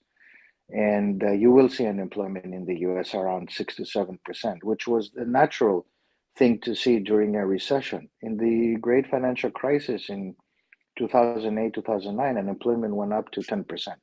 So when people start losing their jobs, obviously priority is not going to be watches, right? And cars and homes and vacation and buying stuff, right? It's going to be economizing and surviving. And then things recover. A recession usually takes anything between 8 to 16 months, and things start picking up slowly, gradually, and that's what will happen. Watch prices will go up, not as crazy as they did before, but they will slowly go up. And for those who bought watches in the gray market and paid 3, 4 times, 5 times for what they got, they behaved in a insensible way, and they will regret it and learn a lesson if they're younger and move on with their lives. We all made mistakes like that.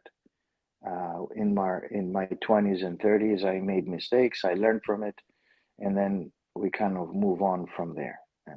That's it. It's okay. Yeah, but I mean, do you see that kind of recovery anytime soon? No. Recovery, I think, will happen. We're now end of 22.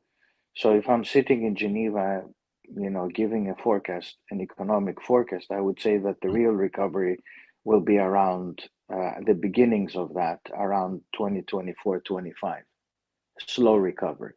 And it could be that we see it a bit further out, 25, 26, only because inflation is seemingly sticky. And in Europe, it will be sticky because they have not solved the gas crisis they're facing. Most of the inflation is food related and energy, gas related. And that will take time. Food prices are not falling, fertilizer costs keep on going up.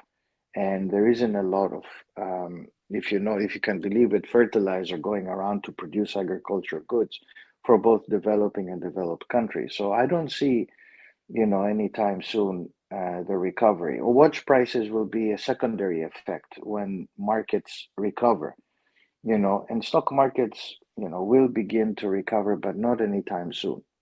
They still have another 2 or 3 legs down, only because it's an effect on profitability, and profitability is related to purchasing and buying and so forth. So it takes quite some time. So wishful thinking is not there.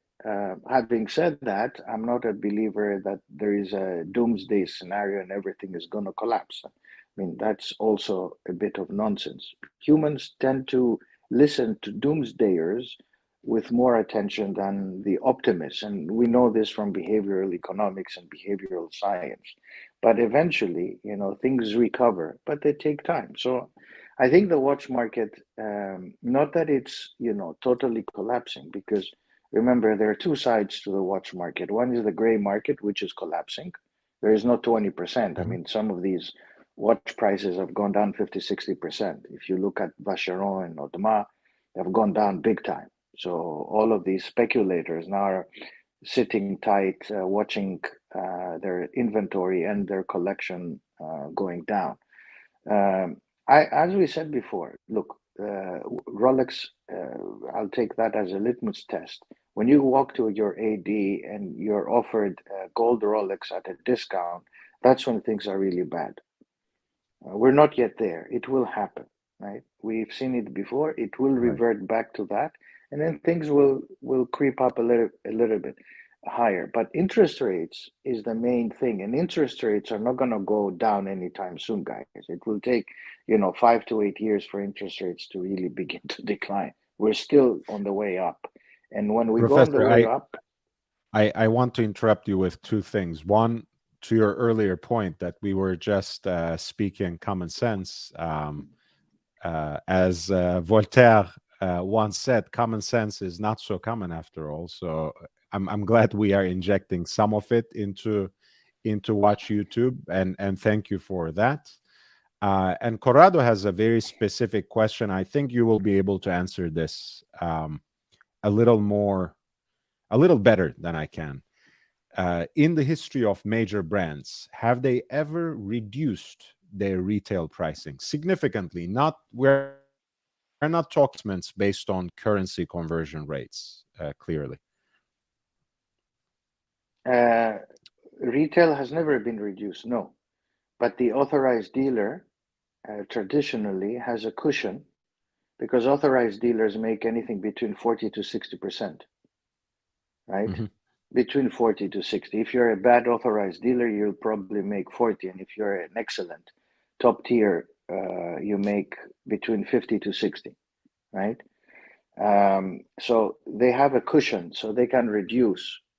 And gold pieces, which are hard moving goods, precious metals, they can go all the way up to 20% discount because they're stuck with it. Remember, Rolex ships all of these stuff plus the professional pieces, and they get stuck with it in the previous recession. A lot of the precious metal pieces got stuck in inventory for 2 years. They didn't know what to do. Now, of course, you cannot gauge when it was produced because they changed the serial numbers. So you go into the shop, you think you're buying, a 2-3 month old watch, but in fact it's a 12-month watch. But retail price was never reduced, but they have a cushion, so you can go to your AD and buy the day date eventually for a 15% discount. When that happens, that's when we are at the core of the recession. We're not yet there. Hmm. I think that's a very good perspective, because ultimately, most authorized dealers make at least 40%. So since they're making, they can always use their discounts to leverage the situation. I I wanted to direct the question to you because, in the 2 decades that I've been studying watches, I had never seen any significant reduction. I've seen moments where they wanted to adjust, you know, $1,000 here, $1,000 there, just to, you know, make sure that people don't, um, leverage the currency uh, fluctuations to their benefit. But other than that, I haven't seen anyone reducing the price. But when dealers that start giving discounts on especially the less desirable pieces, and that's basically a reduction at retail price. No, we will see it for sure. And Bruce G says, I would think brands would reduce production before they would reduce prices if they do anything. I agree. But I think when we are talking about the big shots, the Rolexes and Pateks of this world, I think for some time to come, unless there's some sort of cataclysmic change, uh, there the demand will always exceed their supplies. I think they're still behind on that by and large by years, really. So it's I don't think they would have to reduce production anytime soon either. Yeah, exactly. And I think this In is the fact, they're second expanding these production.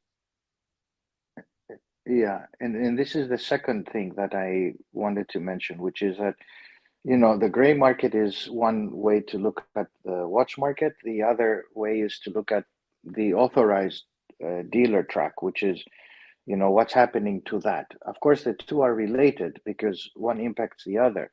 But today, if you still go to your authorized dealer, they will tell you, put your name down, buy some of the crap, less crap, but still buy, all the other stuff, and then we'll put you down. And they still need to create this aura of anticipation. This is the bullshit authorized dealer talk. Oh, we cannot give you this because it's a high demand watch. And certainly, the list for, let's say, these high demand watches is still very long. But once they get the watches, the list gets shorter and shorter because there are fewer people. I mean, 50% of the people on that queue waiting for the watch are speculators, people who turn them over. And Of course. the rest, they're just half of the rest is very scared. They're not buying watches. So the list is getting shorter, and the actual people who pull the trigger are fewer and fewer. Of course, the rules are still the same because the authorized dealers haven't changed them, and I think that will be bad for them from a marketing perspective to change because they cannot go and announce that if you are in Watches of Zimbabwe company, you cannot go and pull back your announcement back in July that you can only buy certain pieces. You can only buy 3 professional watches every year, and it's really that's the situation. Whilst in reality, you can get more than 3 pieces because a lot of these watches are not being purchased. You look bad if you are watches of Swaziland and you're a publicly quoted company in the United Kingdom, uh, reverting back to the old policy makes you look bad. So there is a bit of that environment as well. But give it another 6 months, 12 months.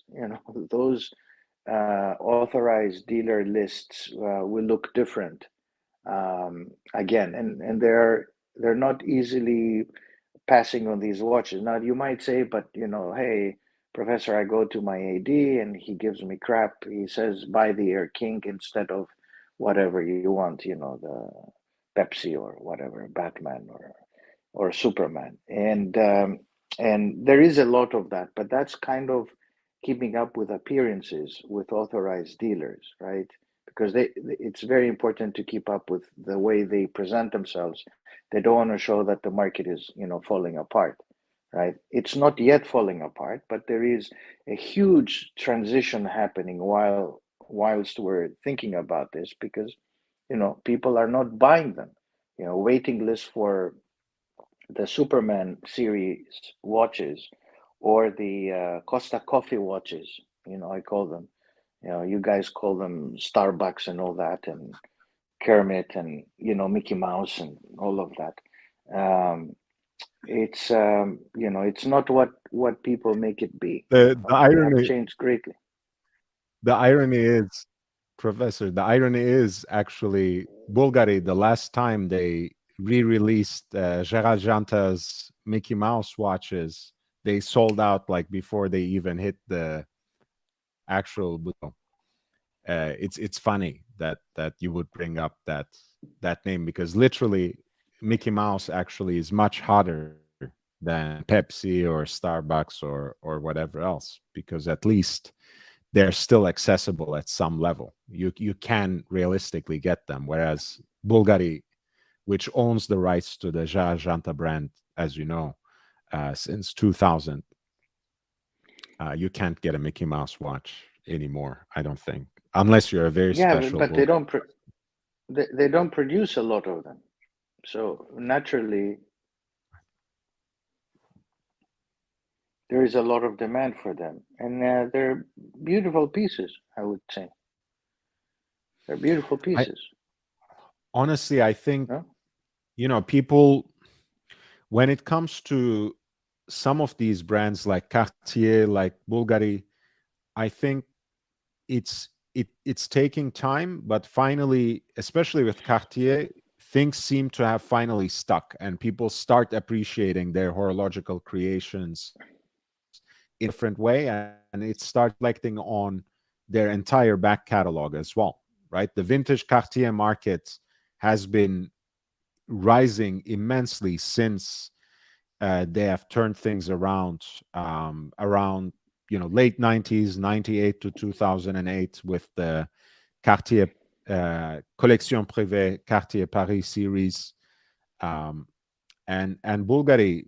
All these awards they have won, I think, made them a little, made others to consider them a little more seriously. And I think it is good, by and large, for all these other brands and names and designs that they're holding in their catalog. They are sitting on Jar Janta, which I think is something they're averaging quite decently. I think Octofinissimo is a good derivation of Octoroma, which is something that for them. They have the rights to Daniel Roth. They're not doing much with that. Hopefully, it will come back at some point. Um, and they have a lot of other things, that I don't even remember off the top of my mind. But Bulgari is I think the next to blow in a way.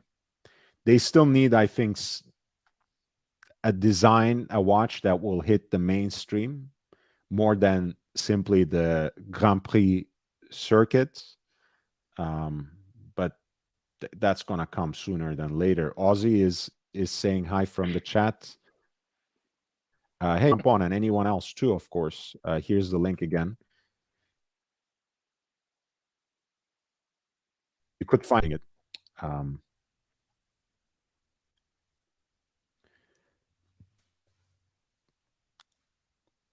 and so when it comes to some of these big brands, you said they might actually, considering the financial circumstances, considering the prospect of recession, which might anyway, some of these big brands may make slight adjustments to their product releases. It's Do you easier to foresee make anything? adjustments. Yeah, exactly. It's easier to do it now, Lord. It's also easy to reduce production, but reducing production gives you a disadvantage because you need to manage your watchmakers in a different way. You cannot just get rid of them, tell them to go home and sleep for a while. When this happens, you tend to lose your watchmakers. So if you're a smaller brand like Patek compared to the giant, right? You can't just tell them go off. You just have the same people and you try to manage your production. That's why it's very important for them to take a long-term view. It's not easy. You remember, I think a few months back, there was a lot of noise about Rolex having a second facility and it's going to be announced anytime and they'll be producing.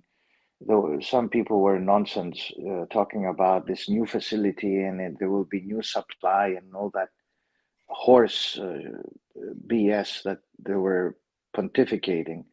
They don't take this view, watch companies. I mean, Patek, by the way, has a new facility, which they have been having for the last 2 and something years, right? Was inaugurated in 2020. And production hasn't significantly gone up. You know, they didn't go from 60, now it's about 68,500, 69,000. They haven't gone to 95,000 pieces. Yeah. What they have done is, if you look at last year's catalog, 2 years ago's catalog prices, and this year's, they have increased prices far more than production. Mhm. So this is how they're managing things. And Rolex, of course, once in a while, they do the price increase, but everything is going up anyway. So I mean, you will see ostensibly a price increase for Rolex in January to adjust for the currency differentiation that's happening. And they already did it in the UK and Australia in September because of the pound falling so quickly, which will continue to fall anyway because Britain is in a recession and they will have problems in 2023. Nothing to save them from a recession.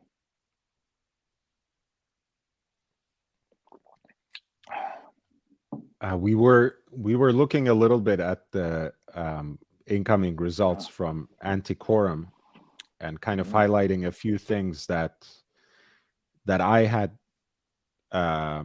pointed my finger on in the preview and that sold for relatively good deals. One is, of course, this Royal Eagle chronograph in stainless steel, which has the same caliber Piguet 1137 that the overseas chronograph was using in that generation.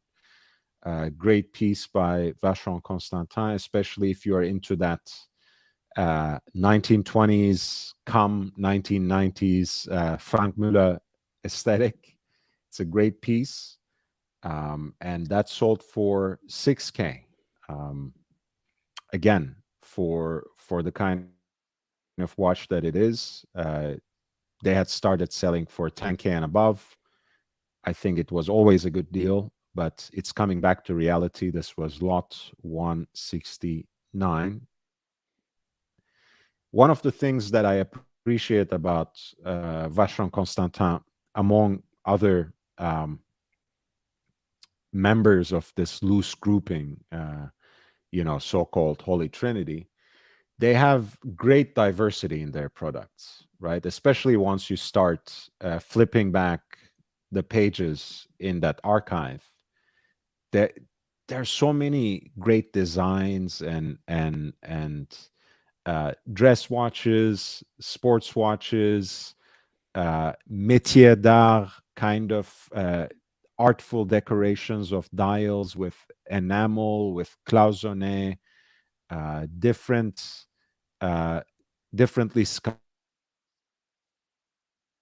and stylized, becoming a way they're identifying signature in the contemporary time.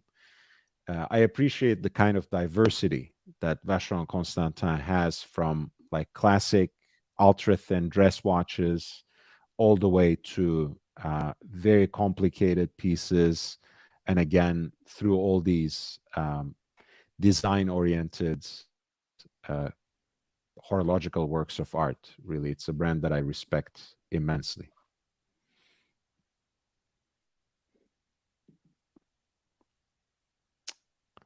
There you go.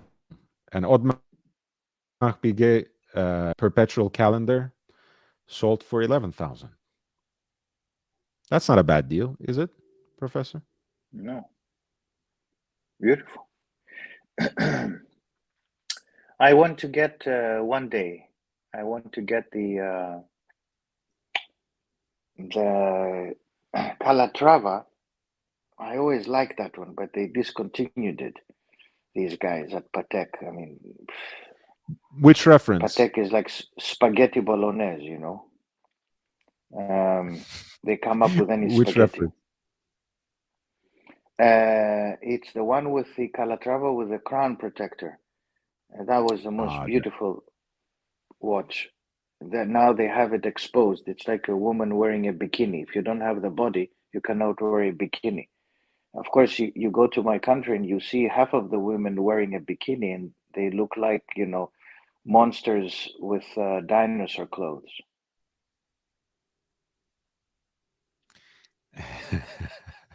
Professor, you're right. I want to wake up everybody. But as it happens,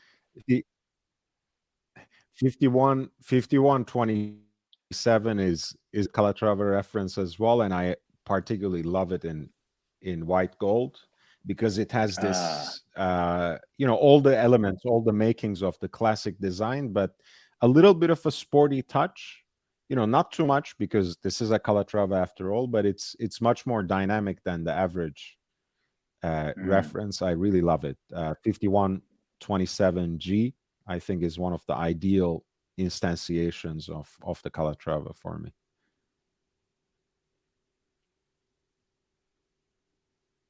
You know, modern, I love through and through. Yeah, but carries I would wear the yellow one. I would go yellow gold in my case. I'm going yellow gold in life. I say, fuck it. You know, we're gonna die. Let's go full blast. Hey, what? I mean, why not? Here it is. Being modest, and let's wear the white gold, and we don't show off because, oh my God, they're gonna think I'm some kind of a dealer wheeler. No, wear the gold. Go in life. Make a big statement. You know, make your mistakes with confidence. My professor used to tell me, make your mistakes with confidence, my friend.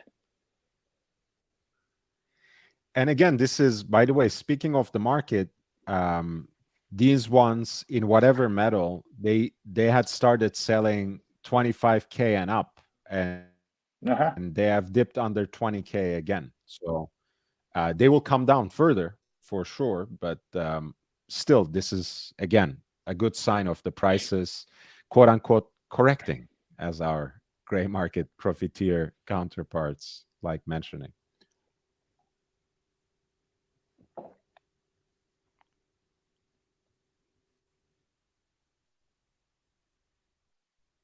Yeah, this is a great watch. I think one of the best things that Patek produced in modern time.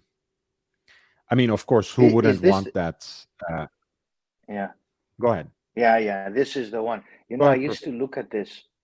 I used to watch all the advertisements. You know, when I was reading the paper version of the Financial Times, I used to see the ads a few years back of this particular model, and I loved it. And it's a beautiful, well measured watch. This is 38 millimeters, right, Lloyd? 37. I think it's a great 37. size for a dress watch. Yeah. Yeah, beautiful. No, it wears really well. I have from a few months ago, I have on my Instagram feed a few pictures of this with the old boss of Ferrari.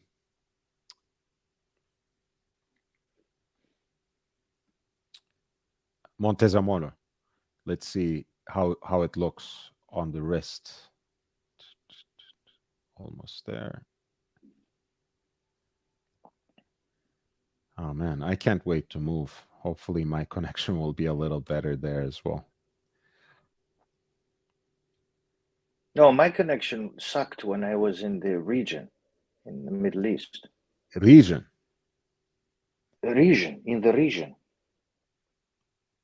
I kept on moving. I went from one place to another, and then remember the last time we connected, I was in the breakfast area, and you couldn't hear me. I don't know what you heard of what I was saying, but anyway, nonsense I Very was saying, and then I very little, but I very little. understand, how it was. I mean, in the hotel, I can hardly count on my connection when I'm here at home. I can't expect, anything more than that. Where are we?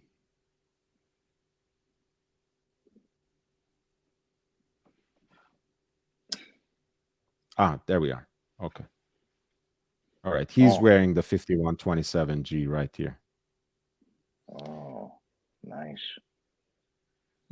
Looks It's the good. Ferrari. Yeah. Luca Cordero de Montezemolo.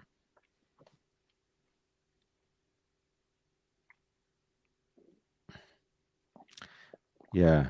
There they are, the three, and it somehow makes sense because as you guys know, tomorrow Jean Todt's personal collection is going up for auction at Christie's in Geneva. So there they are, Michael Schumacher, Jean Todt, and Luca Cordero de Montezemolo from the good old days of Ferrari.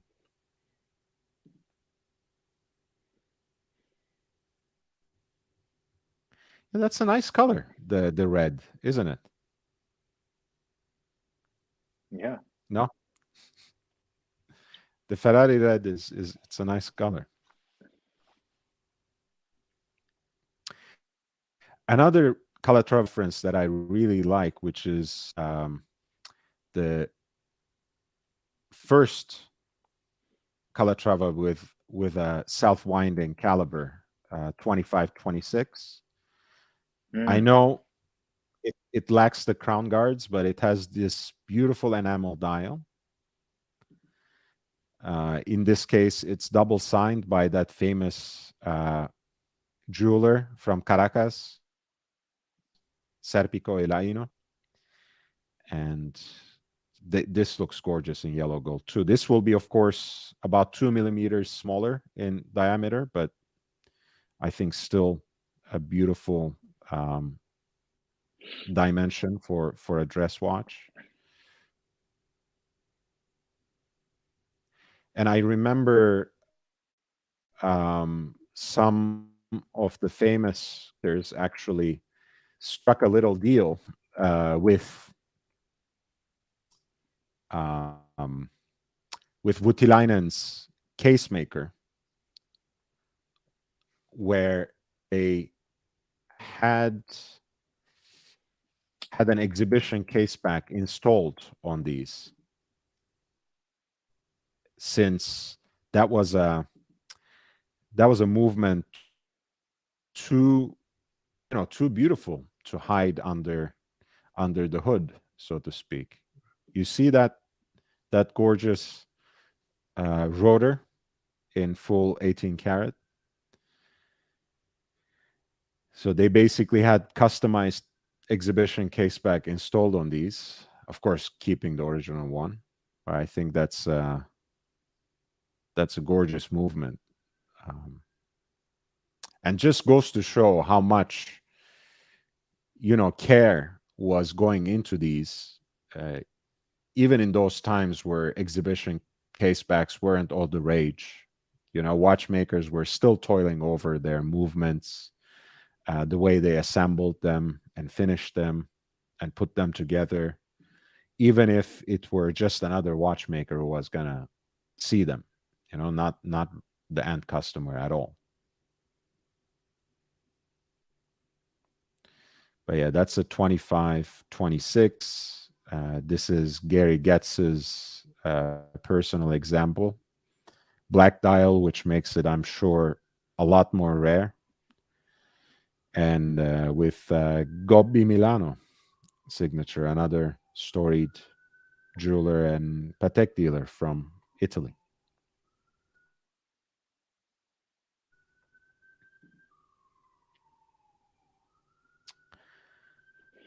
Yeah, Calatravas are, it's an entire world on its own. I think there's so much in like mid-century Patek, time only.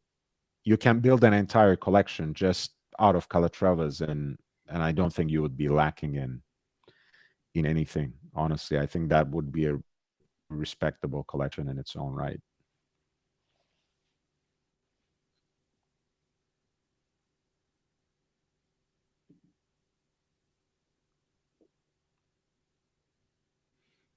Yeah, and nice German listing as well. Nothing wrong with that.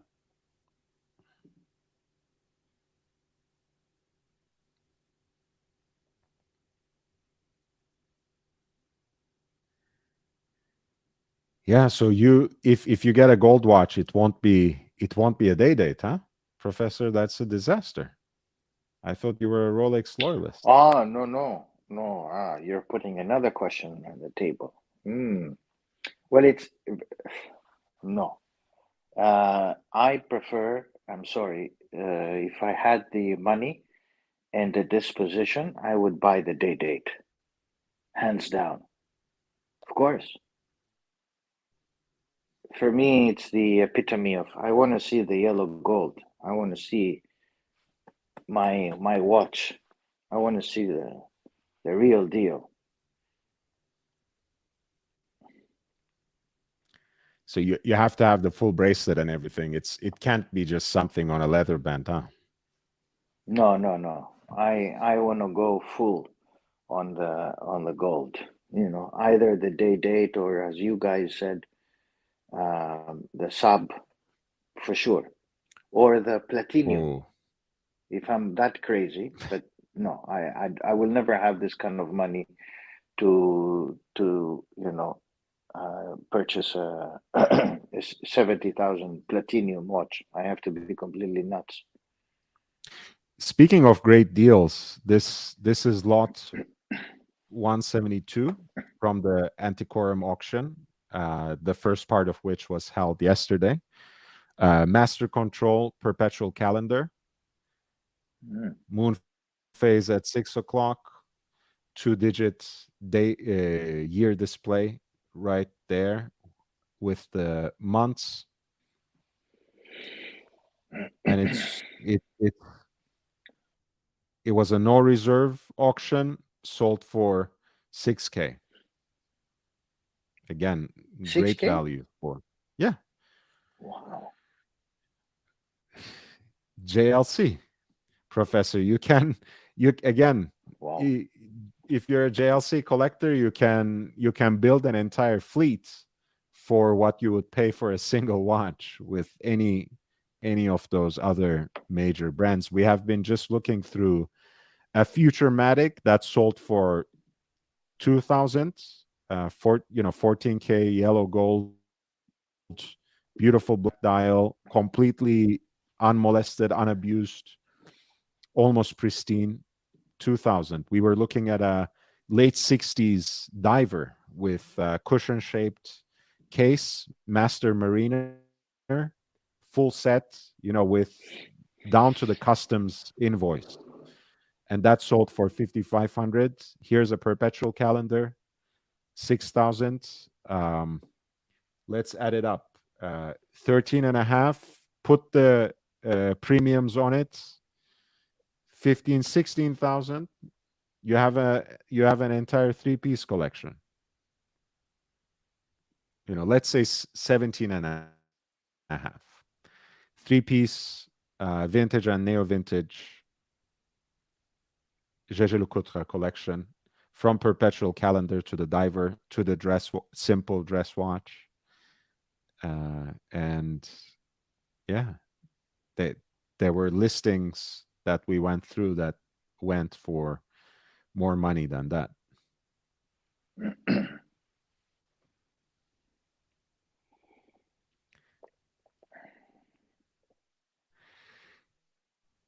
Again, with the way I gush over JLC and Vacheron Constantin, I'm sure the rumor mill will be spinning again. Kind reminder, I'm not paid by Richemont, so it's not in any way this is what they're saying.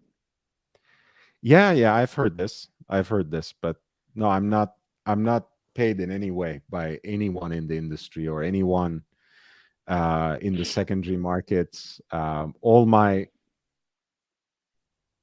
audience are my only sponsors. No paid advertisements, no connections to the gray markets, no flipping watches on the side, no injection of cash from the industry. So, and I take pride in that. So who this was a beautiful pays one, me? by the way. No one. No, I'm saying who they say who I'm being paid from. I haven't heard anything yet. I'll relay for the sure. I'll For sure, the, it's not going to be Patek. That's for sure. Patek. No, I think Patek wouldn't even. Patek, El Professor Patek doesn't want to touch people like us with a stick at this point. They are too good. AP is like that too. We're not even going into the boutique. Once they see us, they'll have a face recognition. Oh, these are the Patek bashful guys. You don't get in. The bashers. I love this one too, by the way. This is lot 175. This is Mosaic Company. It's a platinum nice.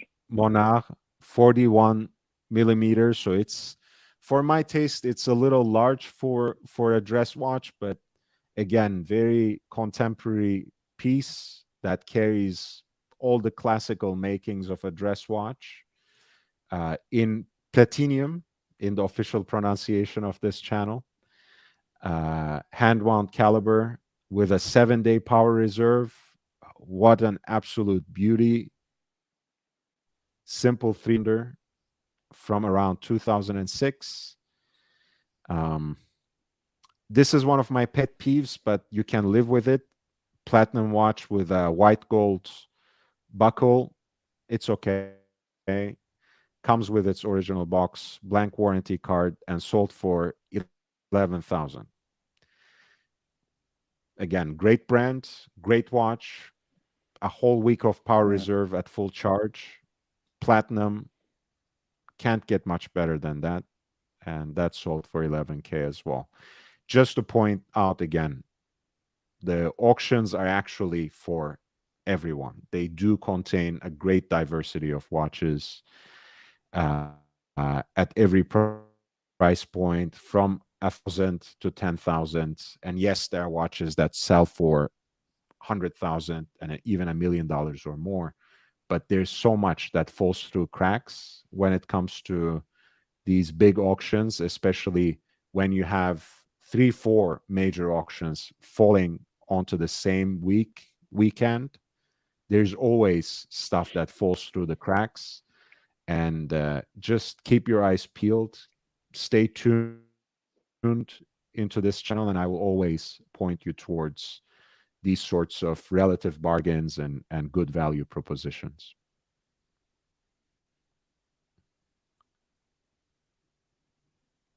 a lot of pieces that didn't sell again. Mose Endeavor Tourbillon in steel prototype. Of course, it was very optimistically priced, but no one touched it. There was a pièce unique de Béthune that, again, no one touched. That was also presented with a starting bid of $100,000. There was a de Béthune in titanium, DB28, that sold with a moon phase.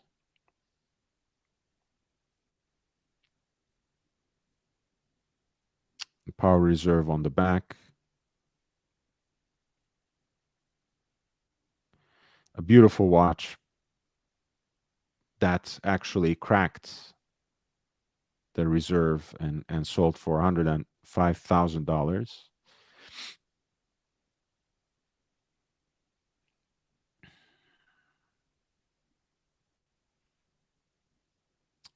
The new old stock PAM 249, the Radiomir 1936 with the California dial, 47 millimeters, an absolute unit of a watch. That sold for $6,500, right under the starting bid, in fact, right at the reserve. Again, for something like that, a decent deal.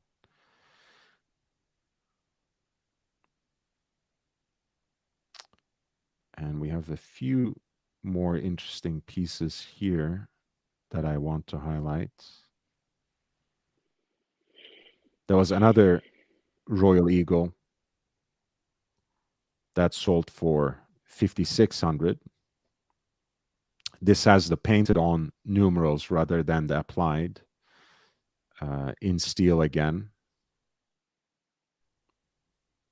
That sold for $5,600 at lot 186. Again, segmenting design, as they say in the industry speech. People are divided. Not everyone appreciates it, but I think it's a beautiful, beautiful piece. Speaking of Patek's new releases recently, they just released a version of this with the Salmon dial and in a stainless steel enlarged case.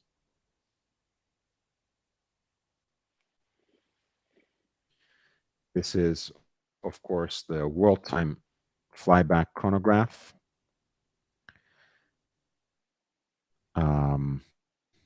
5930G, beautiful blue dial with the guilloche decoration at the center, chronograph register at 6, all the classic appearance of the Patek World Time with the pusher at 10 o'clock as well, for you to basically cycle through the cities.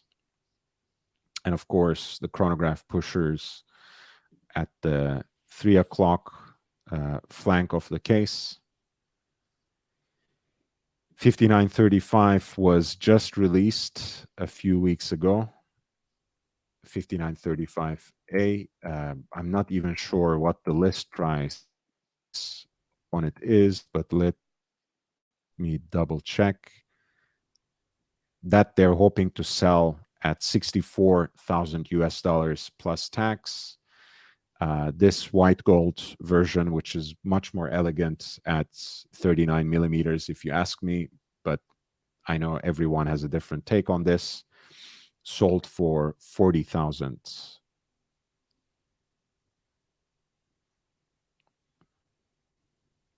And it came with its certificate of origin and booklets, good condition, 5930G, sold for 40,000. Hey, I'm sure a lot of people will get on wait lists for 5935A. Um, maybe it is already selling with a premium on the secondary markets. But what to me is a better watch is available right here on the auction circuit.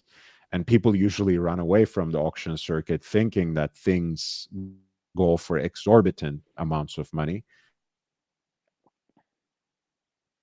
But you have to know what you're getting into. You just have to examine these pieces at least through the listings. If you have the chance by taking part in auction previews in these auction houses, and if you know what you're getting, and if you actually know what your budget is, and you would never get carried away in bidding in a frenzy against someone else, you can always get great deals on at any price segment. And this was lot 187, Patek 5930G, world time flyback chronograph that sold for 40,000 Swiss francs.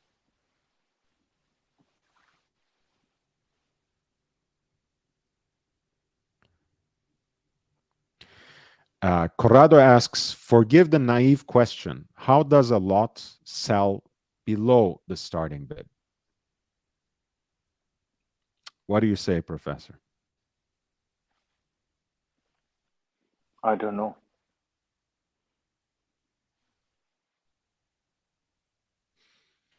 Well, there's a reserve price at play. So if no one takes a bite at the starting price, it can still sell at the reserve.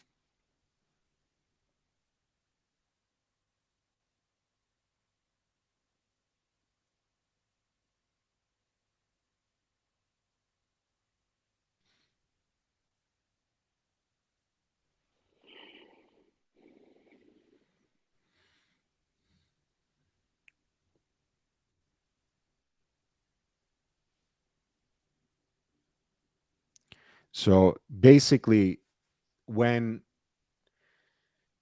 you have seen in this auction, there were items that were sold without reserve, right? Those start at one franc and go up to whatever, but there's still an estimate. There are items that have a reserve that's usually not announced, right? But that can be lower than the lowest end of that spectrum on the estimate.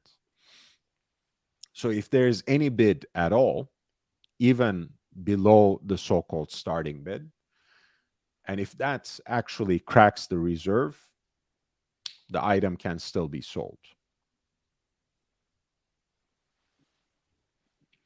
And depending on the interest of the buyer, there's even a chance, if you contact the auction house, that they might, of course, with the permission of the seller, they might still let you know, oh, for lot 178, the reserve price is actually, $25,000, something like that. Mm.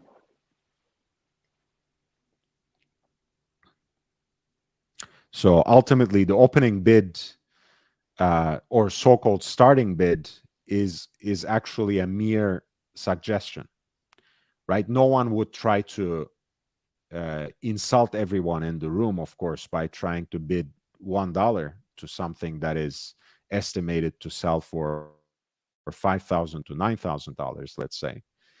But chances are, if no one is biting at the advertised starting bid, things can still go for a little lower the reserve price as indicated by the seller.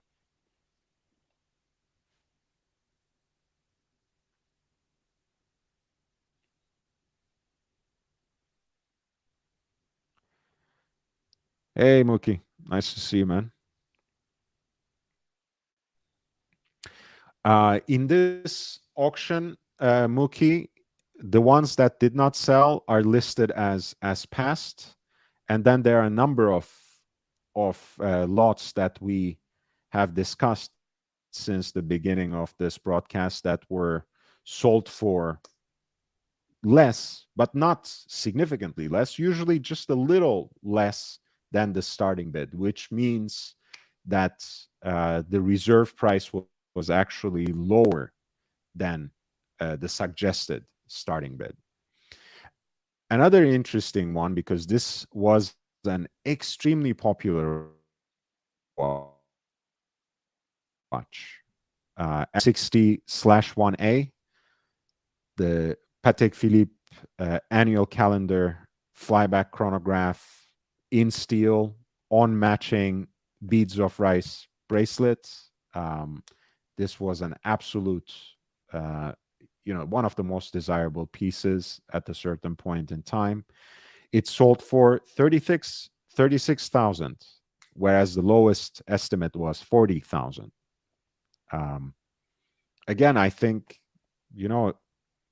not a bad price for the kind of watch that is for a discontinued model now.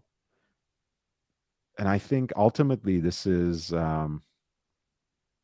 when they introduced it, this was a great combination.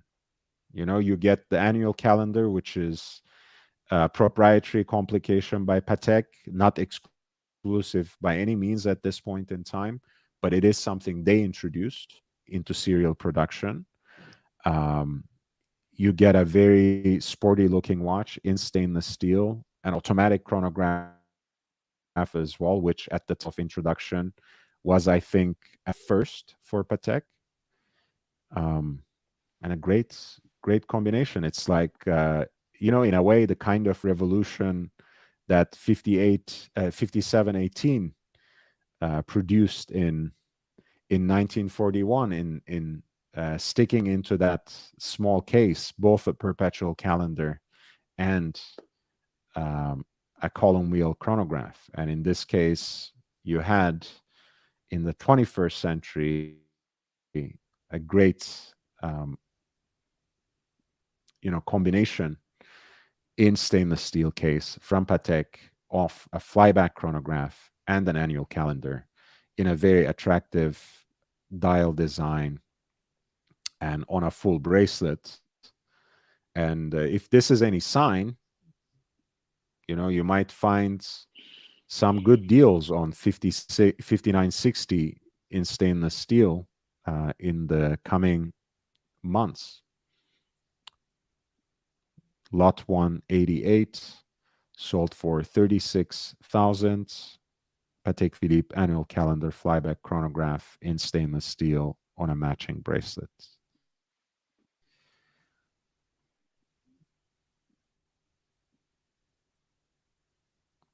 Oh yeah, I mean, look, Mookie, the auction market is the auction market, right? The George Daniels watch, I just heard, sold for more than 4 million Swiss francs in the Philips auction. So if something is so desirable, so unique, and so rare, it will still reach absurd heights. Of course, that's one part of the auction. I'm trying to basically show everyone else the other side of the coin.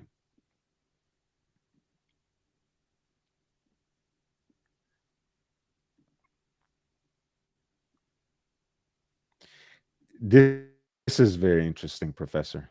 This this is a Gondolo annual calendar with the moon phase, 5135 in white gold. The starting bid was 20,000. Didn't sell.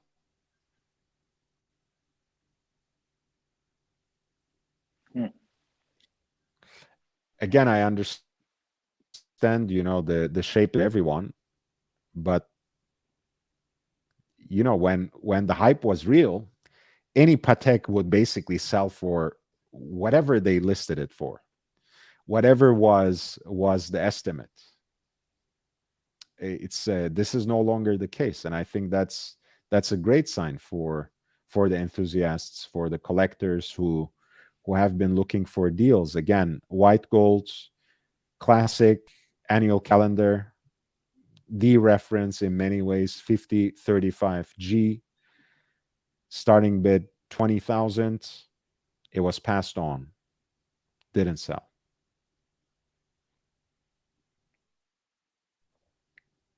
That was lot 190.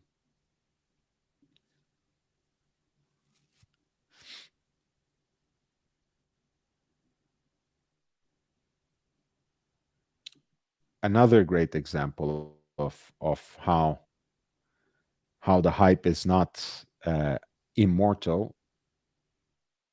This reference that seemed to have caught on at a certain point in time, the white gold Calatrava with a pointer date on the chapter ring, 6000G. It sold for 13,000.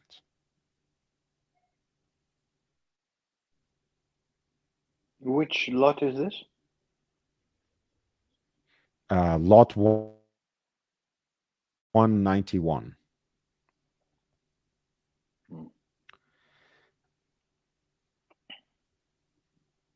Another interesting piece, of course, this is the Patek Philippe hand-wound chronograph in 5170, the one that introduced their in-house caliber. Beautiful black dial, Breguet numerals, the leaf hands. I think, again, a beautiful representation, pardon me, of the brand, at least in recent time. 5170G. That sold, again, right under the lower end of the estimate for 44,000.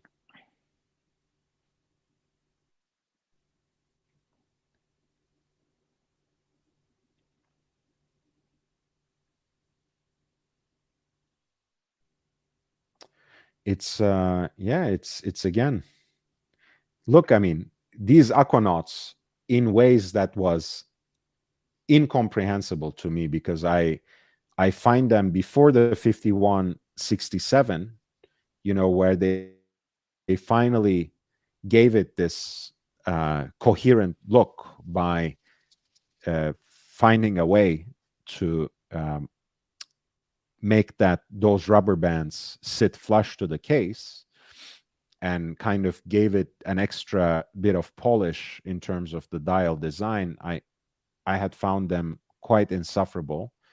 But at the height of the hype, even these earlier references used to sell for, again, exorbitant amounts of money. 35,000 starting bid, no one touched it. That was lot 195. Patek Philippe Aquanaut 5065A.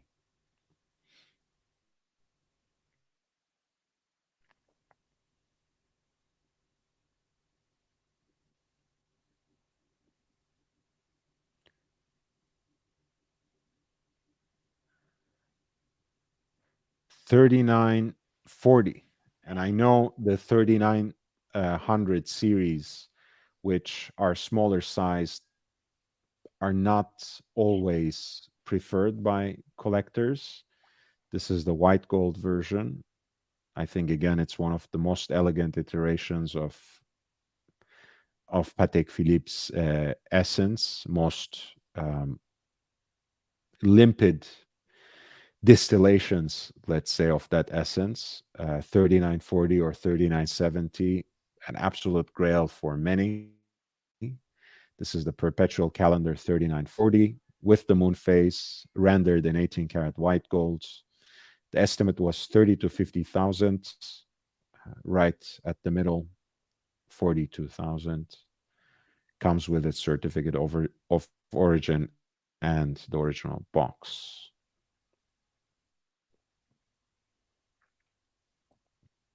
So by and large, welcome back to reality, it seems, for the for the watch market. We were all waiting for the fall season of auctions to communicate us a certain message. I guess this is the message, right? Yeah. I'm looking at all the lots. Very interesting.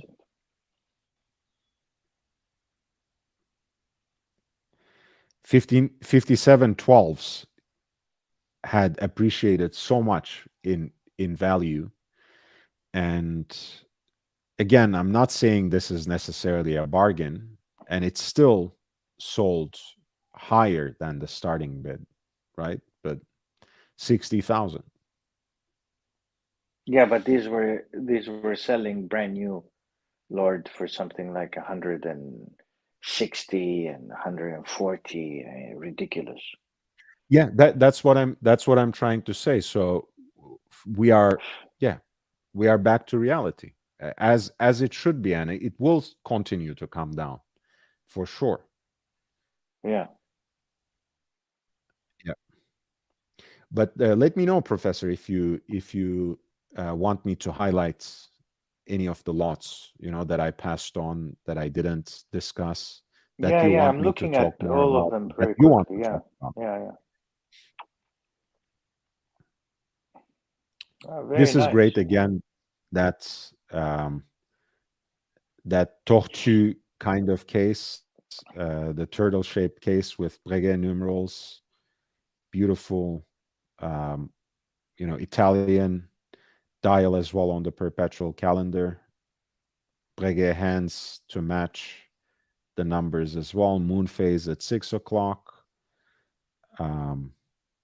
Not bad for a Patek Philippe perpetual calendar, no? And since it's from 1995, you're actually getting a Geneva seal movement. Doesn't hurt.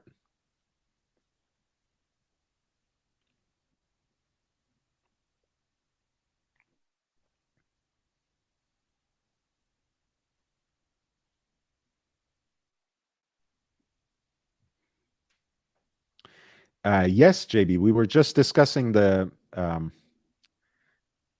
5930G, which is the world time chronograph that sold for 40,000.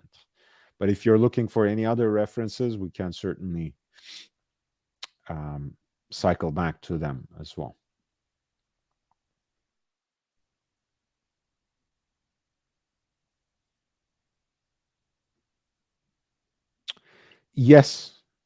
Yes, probably 15 to 20%. It differs from auction house to auction house. I think antiquorum should be around 15%.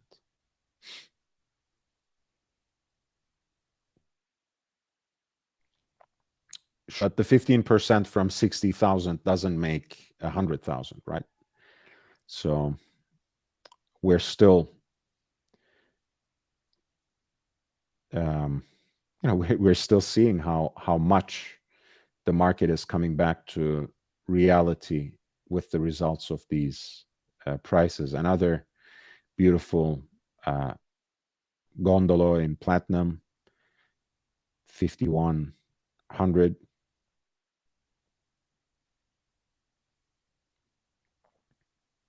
Limited edition of 300, 10-day power reserve, as you can see from this power reserve indicator at 12 o'clock, small seconds at 6. I think, again, a great piece of design that sold for 39,000.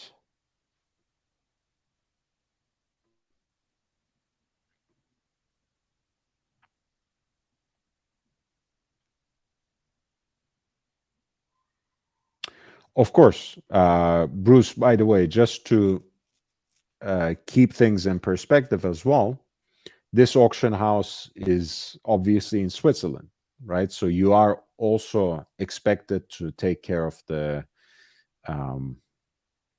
customs, duties, and other fees as well.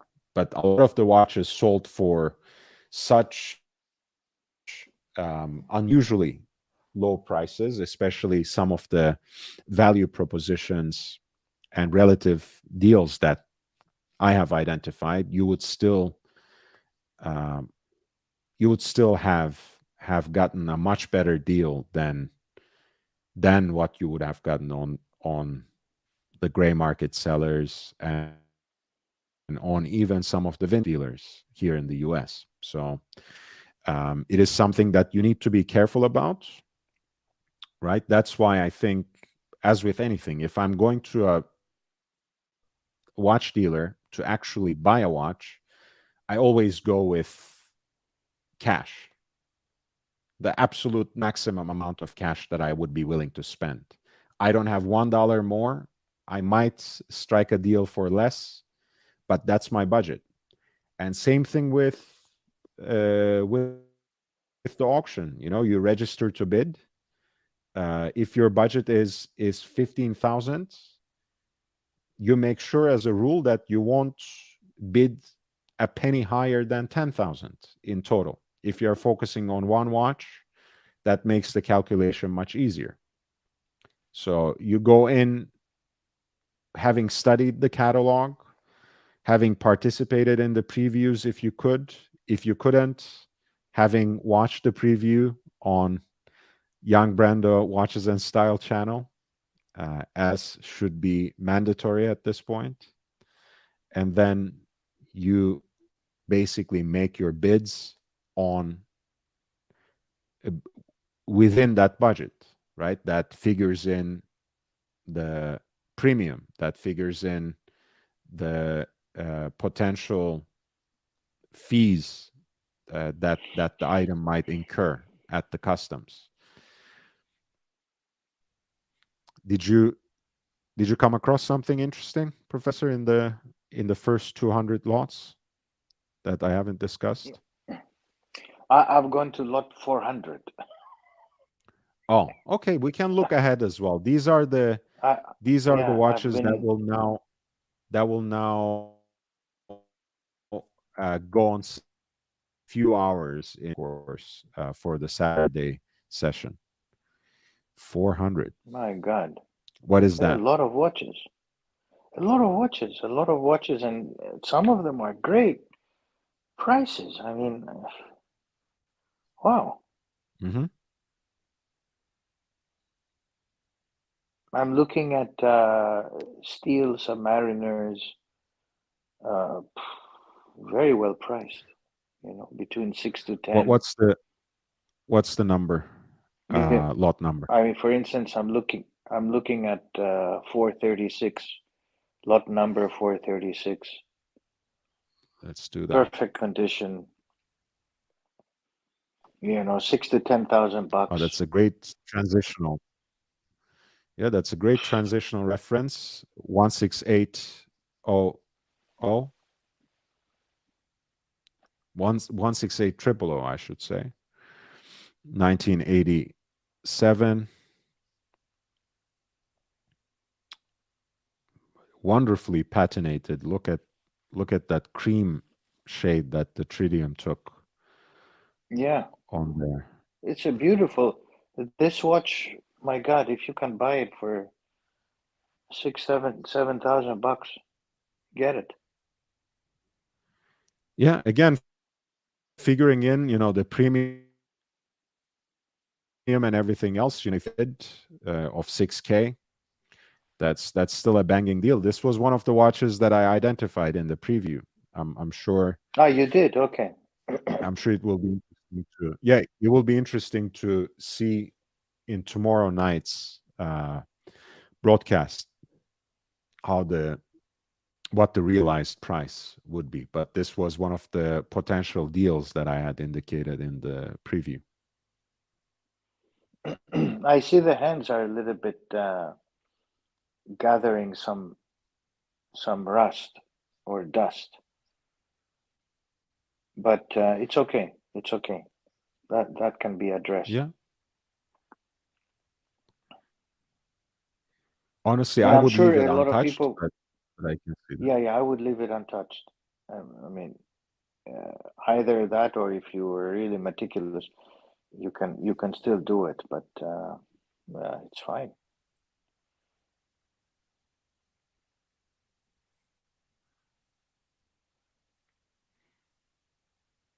Yeah, there are a Yeah. few pieces next up after that um, that have like, either they're lacking bracelets, sometimes uh, a few service replacements, a little bit of an unattractive patina, but some great deals to be found in this entire um, auction for sure.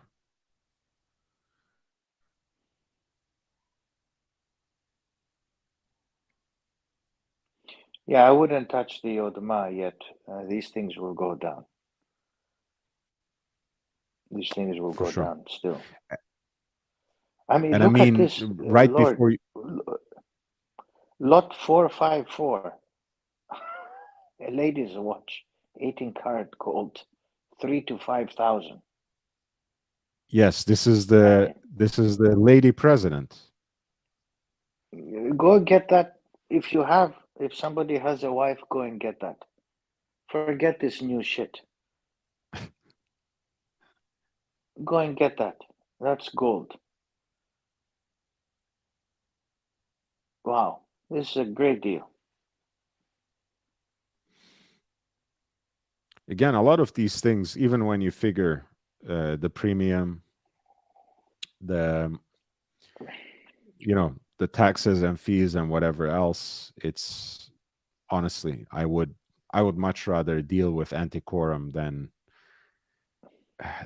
some random gray market dealer. But yeah, what I was saying earlier, Professor, right before you joined, I was looking at some Royal Oak Jumbo Ultra Thin Hmm. from the first day of the auction, and they sold for much less than what they were selling for in the beginning of the year, and some of them did not even sell at the lower estimate of the price, so it was passed. um, so it's like you said, a lot of these references, a lot of these models that have been hyped up beyond recognition, that have been part of the bubble that has burst, are crashing down still. And yeah, it would be wise to take your advice and wait longer if you're in the market to get any Audemars Piguet, except for the 50th anniversary models that are priced in unreasonable ways and in exorbitant and price gouging ways on the secondary market. Everything else has been steadily coming down, and that will be the case for some time to come. So I wouldn't touch them either. I agree with Professor. For instance, look at the Daytonas. Okay, fine. They're not the ceramic Daytonas further down. Lot 462, right? 462. 460. They're going for 15 to 19,000. Forget these waiting lists and all this rubbish and Yeah, waiting for. Go and get one of your. If you want a Daytona, go and grab one of these. I still wait. I wouldn't grab immediately. I will still wait for another 8 months, guys. These things will go further down. Further I down. agree. I mean, there is lot 467. This is a beautiful watch. Um, this is a beautiful watch. Very rare. I don't see it very frequently. It's a Submariner and it has diamonds. Wow. I mean, how often do you see that? And it's a steel. The Certi, well, I mean, this is kind of an aftermarket thing, though, Professor, because I think that Certi dial usually goes with two-tone, and that's what Yeah, they say yeah. in the It's description a it's too. a Frankenstein. It's a Frankenstein In a Rolex, way, we call yeah, them. Yeah, yeah, yeah. This is done. This is often Rolex bans this. Authorized dealers used to do it, but come new CEO, and he banned authorized dealers from doing this. They used to do it for exclusive customers, and you could go in and do this. But this means, well, the problem with this is that Rolex has a few of these and they won't service them. That's why the price is so low. If you service this watch at Rolex, Rolex will take the dial off you and they'll replace it and tell you that sorry, we cannot service a watch that is Frankenstein. Yeah. So Look that's at the this. problem you have with these watch. Yeah. This is 16523. So with the Zenith movement, Yeah, yeah, two-tone, white dial, yeah. $10,000. This was again something that I highlighted in the preview that is selling on Sunday. The starting bid And is 10,000. Beautiful. yeah, and the It's Zenith it's such a movement great is deal. it's a great deal. I It think, comes with Lord, its look, papers as well. yeah, Yes, sir. yeah, you wait, guys, and wait 6 months.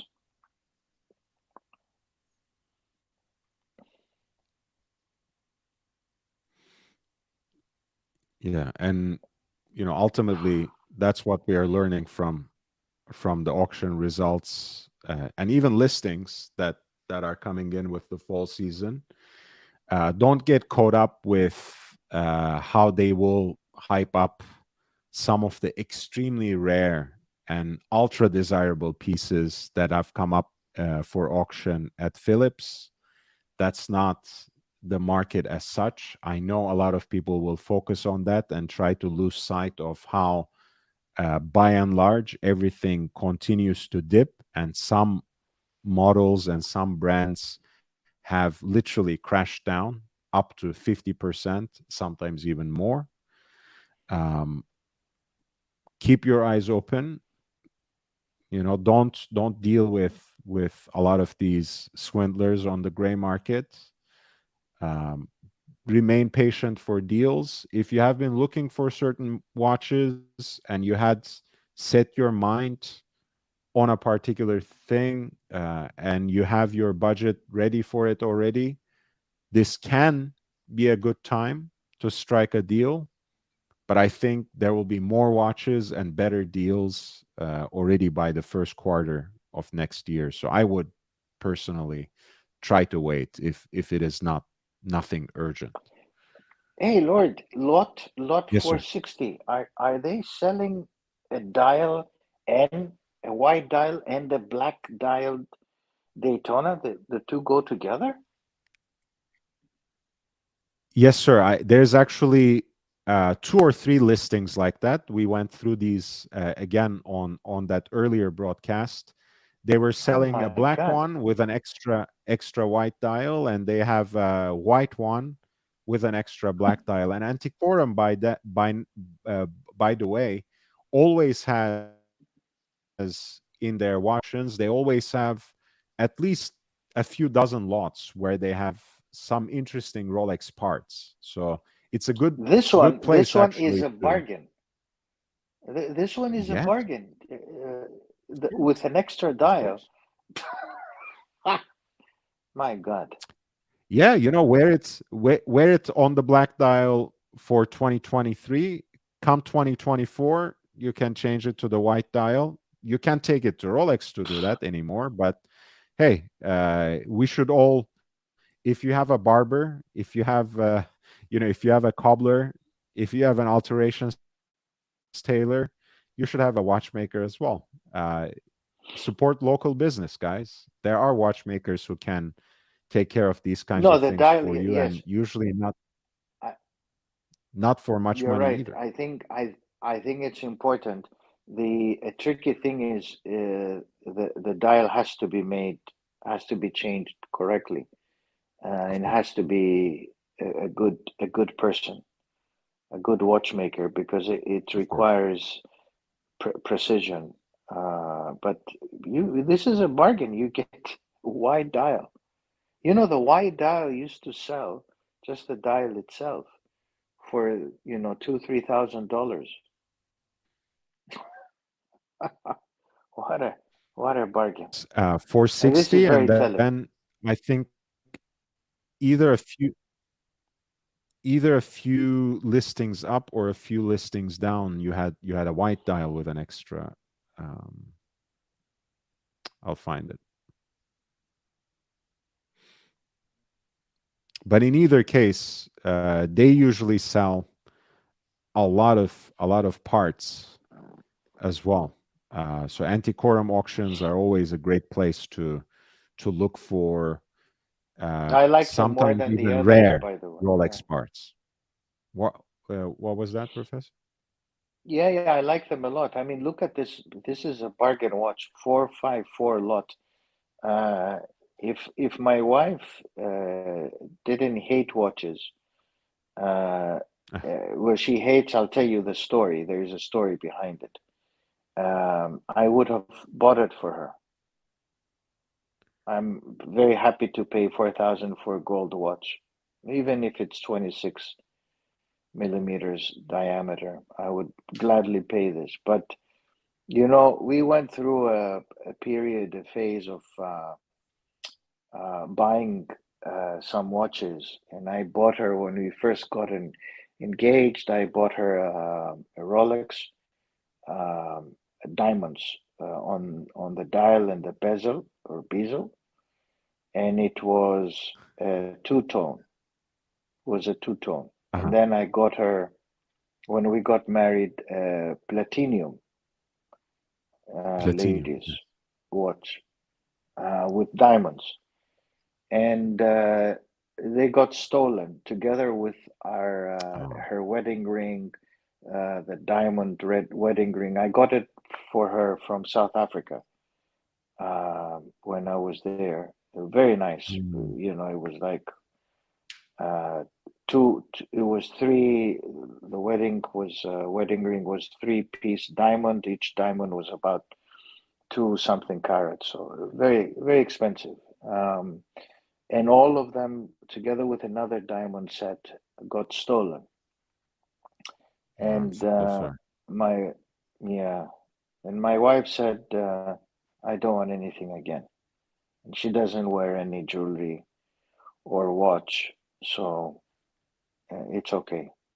They um, Yeah, it's yeah, painful when it that brought us happens. it actually brought us a lot of bad luck, to be honest. They gave us the eye, if you know what I mean. A lot of relatives and other Yes. people, friends, started looking at the watches of my wife and saying, "Oh, lucky her, she got married to Professor, and Professor is buying her gold and platinum and shit and all that." And didn't help us. So my wife said, "I don't want anything, never again." Mm. She just wears her wedding band and that's it. So, uh, yeah,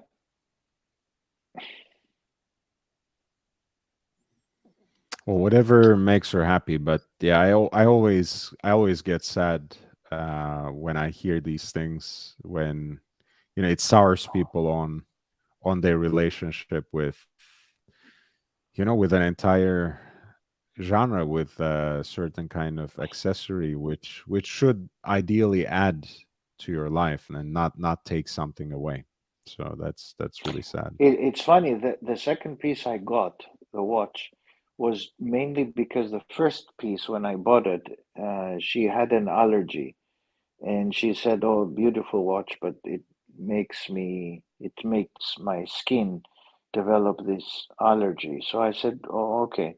So I went and got her an even more expensive watch, thinking that Mhm. platinum, it doesn't have this effect on skin.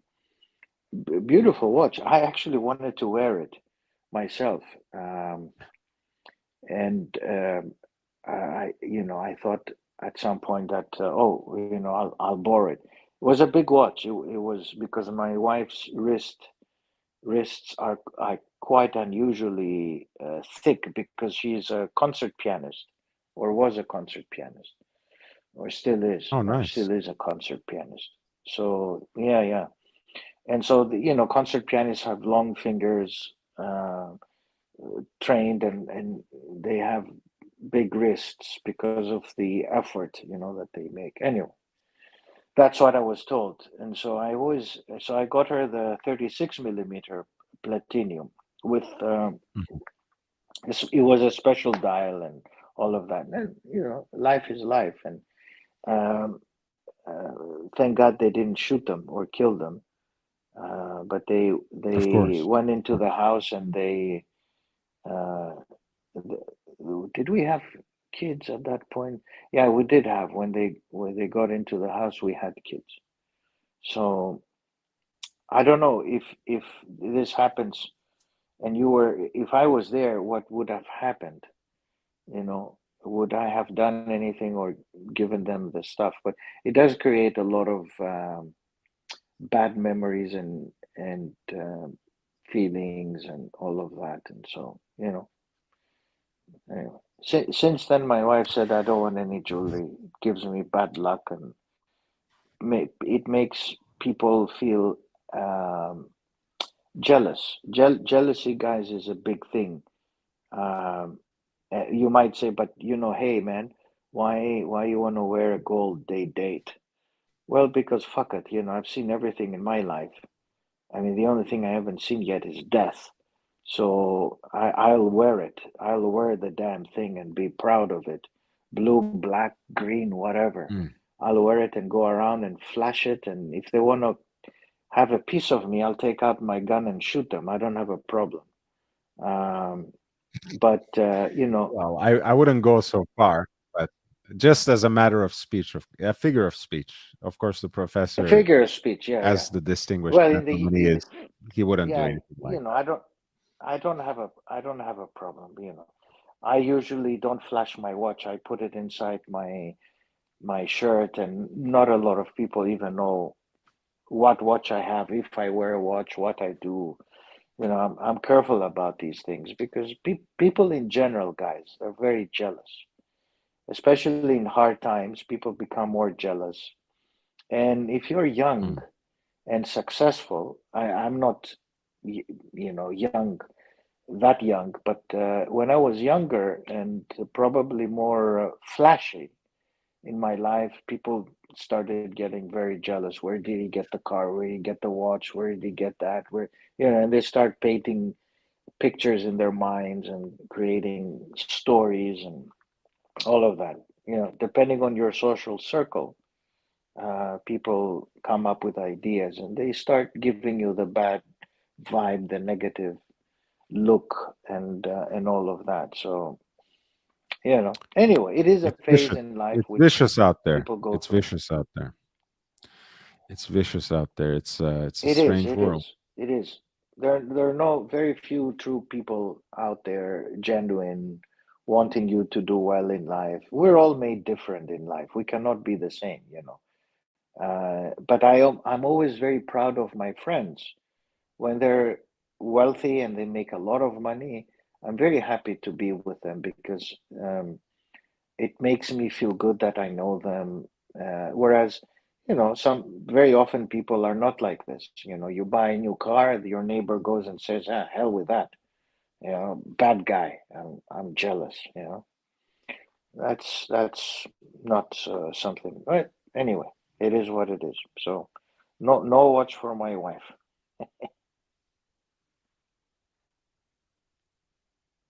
That's okay.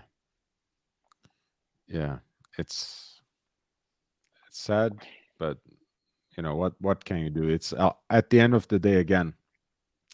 If uh, if it is something that would make her uncomfortable, it's better. She's probably better out of it. Better without it, I should say. Yeah, she would. I remember when we got engaged, I got her that particular watch, which was a beautiful watch. And uh, she took it to her family, and everybody in her family said, "Oh, wow, what is this watch?" And then her extended family and cousins and aunts and all of that, and I'm sure they gave her the bad eye, and They all started because they had daughters to be wedded. I'm sure they started having all kinds of imaginations that why she's getting married to the daughter and not my daughter getting married to this, you know, a seemingly rich guy, seemingly, of course, because a watch doesn't make you rich. You might appear rich, but nobody knows how I made the money or where I got the money to buy the watch, right? So they assume that because you have such a watch as a gift given to your to be married wife, you would be rather wealthy.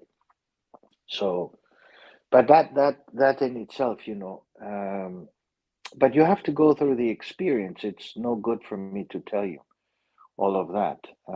But I was very proud of Right. that watch. It was nice, and it came with a lot of caring and love. The next one, I did it out of aggression um, because I said, the hell with it. She doesn't, not like, but she doesn't withstand this watch. I'll get her the top of the line. I'll go. Yeah, and I think I overdid it as well. I go back and I look at my own mistake and I said, why did you have to show off, that kind of opulence, wealth, instead of at that time I think I bought it, the Rolex, the small one, it was the 26 millimeter, something like 7,000, right? 7,000, 6 or 7. And then the platinum went for like 30. um, many years ago, 30 or 30, 40 even, I don't remember.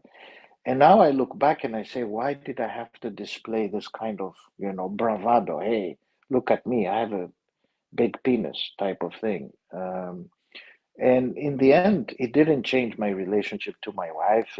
It actually made the relationship look, it aggravated the relationship because I ended up exposing my family even more and making people feel more uncomfortable. And they ended up creating stories.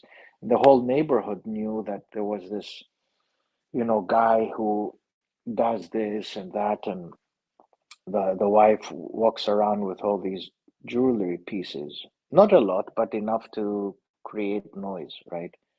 And that brought a lot of unnecessary attention, and hence that led to the burglary, right? So I've changed in my life, and now Mm. I prefer to be low key, professor this, and we're okay.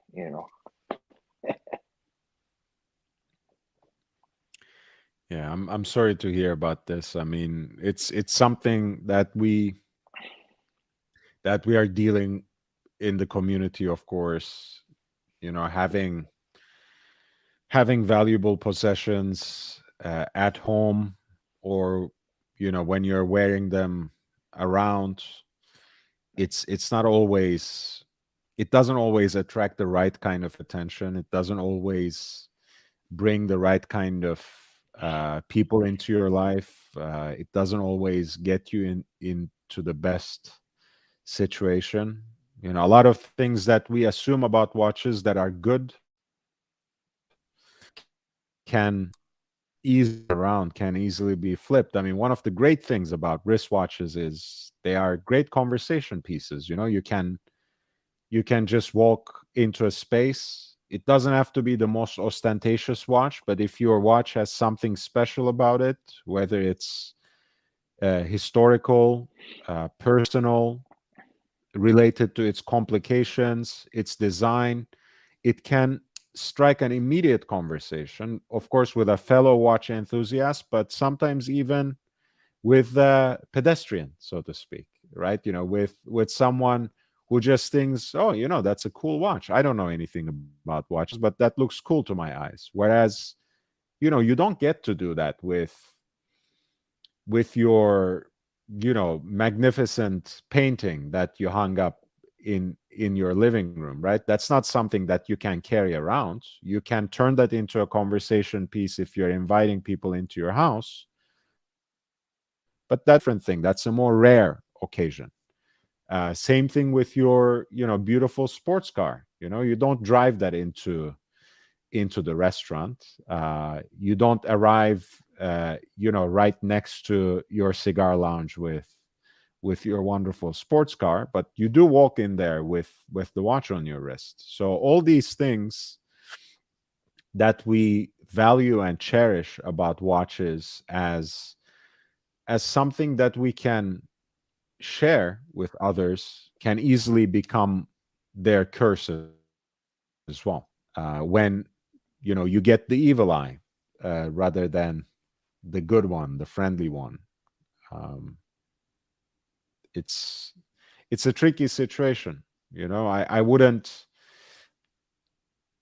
Yeah, it's sad when I see it turns someone away um on the other hand, I completely understand as well, because it's not the kind of risk that everyone wants to run on a daily basis.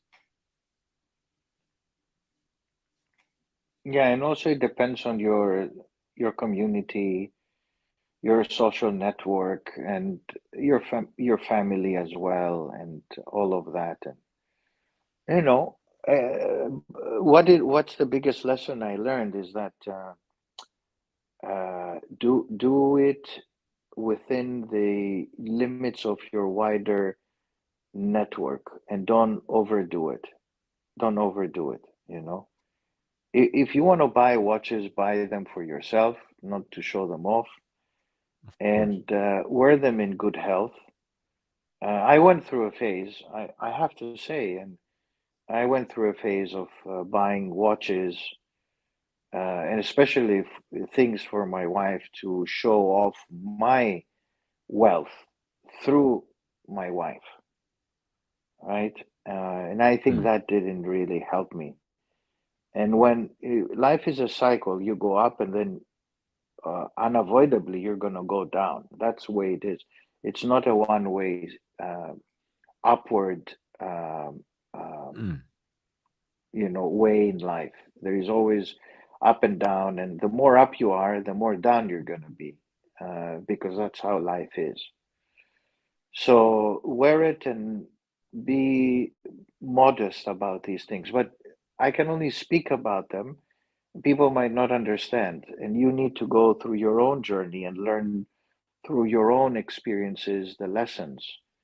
Um, and of course, if you haven't done it in your 20s and 30s and 40s, you will probably have to do it to learn it, and then look back and say, oh man, why did I do this, that, and the other, and so forth. And here I am telling you that if I had the money, I would buy a day date, yellow gold, or if I even had more money, I would buy the platinum, uh, and enjoy it in good health. But I have gone through my own journey to conclude that. And others would say, no, what is this stupid guy saying? Why doesn't he buy a Patek Philippe, whatever, or a Vacheron, or some other brand? Why does he need to buy the Tony Soprano watch? Well, people are individually different. I uh, I personally want to feel the weight of the gold on my wrist, and I want to see the yellow because for 25 years I've been looking at steel all my life. I want to see the yellow for the next 20, 30 years that remains, and say, I got a yellow, heavy watch on my wrist. But that's my own experience. It could be very different for everybody else. You know? Well, I mean, I always had a soft spot for vintage day dates. I even aspired at a certain point to get one of these newer ones with the olive green dial, but I had I had asked for it at the moment where things hadn't gone easy yet, but these she-shear dealers stopped giving discounts on at least the newer versions of the day dates. And I'm glad I turned it down. Actually, I'm glad I didn't go for it and went for more steel watches instead, because in my case, I feel it was just not how I wanted to present myself. You know, I already look older, and in fact, much older than I am. So I didn't want to add to that a gold Rolex watch, and especially a day date at that, to even skew things more in that direction. But it's that's why all these different models exist at all. It's an Yeah, entire yeah. world out there, and it gives you so much choice. It gives you so many different ways of self-expression. And if you think, Professor, it's high time that you wear a gold watch, it is. You don't have to defer it anymore. Yeah, no, for sure. I asked my kids the other day, um, and I said I gave them the option of the three watches, the platinum, the gold sub, the blue, which you like, and Mhm. also the black, which Aussie expert likes, and the day date. Um, and they all picked, believe it or not, they all selected the platinum. Interesting. I said, sure, Okay. you have a very expensive taste, guys. Um, and they said, yeah, Dad, why do you have to worry about this, that, and the other? Just get this one, you know? Yeah, blue, black, just get this one, Dad. I said, okay, sure. Yeah, when I have, I'll get that one.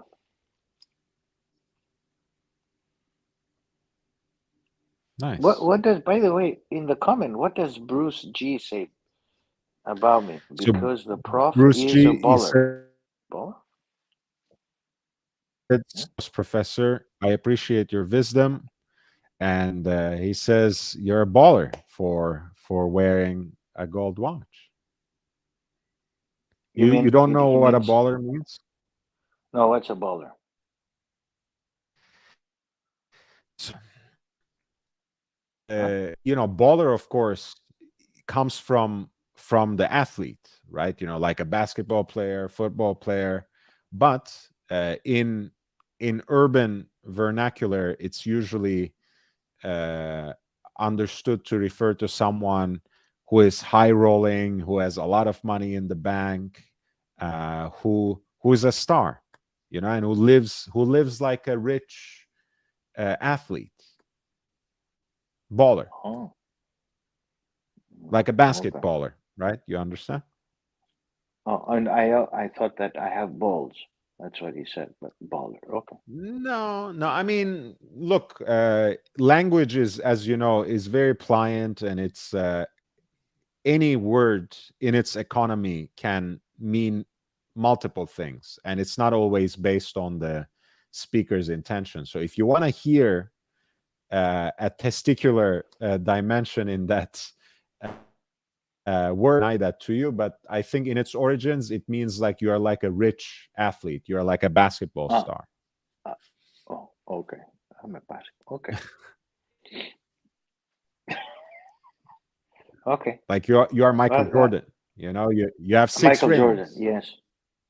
Six rings. Yeah. No, no. It's what I'm sure he says it because it's well intentioned. That's what he Oh, of says. course, of course. No, Yeah. Yeah. it's a baller is 100% positive. Bruce G says, I felt like the Cartier Tank Solar strikes this balance between ostentatious and sophisticated and not too expensive. Yeah, I think, Yes. Cartier has been getting a lot of things right. And I think they have also now they have collection as well, pieces to things that, luxury price range right under Rolex, perhaps, while presenting interesting value. I think Cartier has a lot going for it. I don't need to say this. They have usurped that runners up place, which by all accounts, is really the championship, because Rolex stands above it all. But we'll still keep saying that Rolex worries about brands that sell like a fraction of what they are selling. But hey, it's okay. It's okay. They need some self affirmation, I think, Professor. Let's take a look at the Tank Solar, because I think they presented a very interesting concept, combined it with these vegans. It was and beautiful dials as always.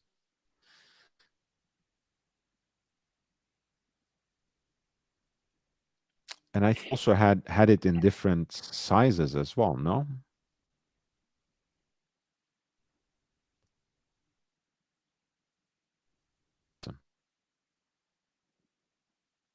so is the Tank Solar Beat.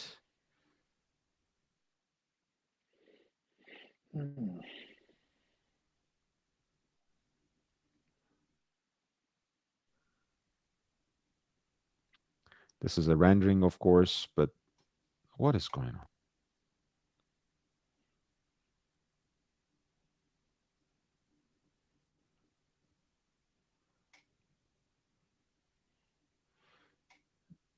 So synthetic cabochon, of course, steel.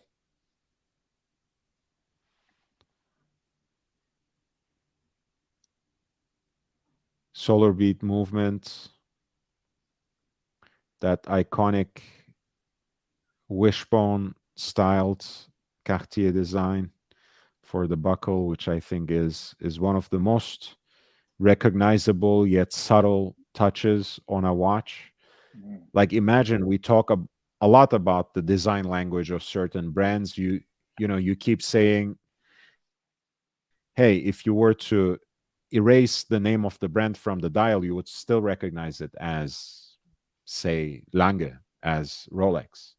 With Cartier, with this particular buckle, you might not even see the face of the watch, but you would know that that person is wearing Cartier. So it's a very beautiful touch always.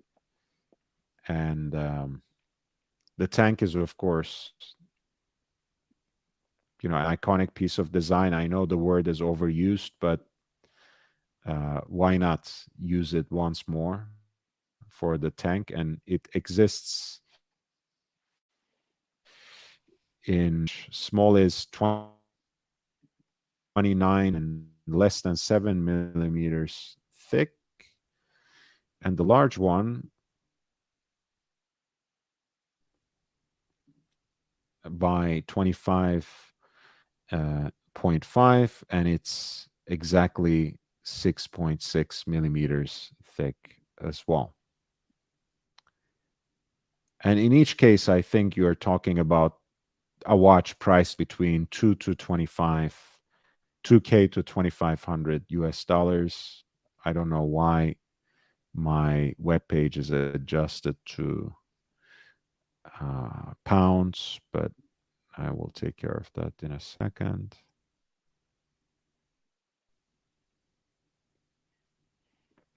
Maybe Cartier already knows that at this time of the night, most of my listeners are located in the UK anyways. So that might be it. Yeah, Bruce says, right, I got the small Tank Solar for my girlfriend, not flashy, no need to wind, and classy for under 2.5K. I think that's a great deal. Why not?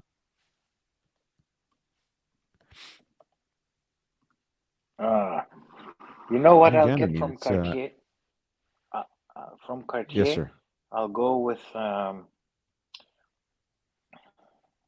I'm looking. I love their sunglasses. Oh, Beautiful. I'll get the That's not sunglasses with the that's flashy though. gold. Yeah, I love that. Go crazy. Did I ever show you my Gérard Jean sunglasses at all? No. Those You are have them? really pimping. Yeah, I got them years ago. I got them from an Italian seller on Etsy, actually. Um, Wow. there's something like this. Let me see. Oh, the frames are grimy. Let me clean them a little bit before I show.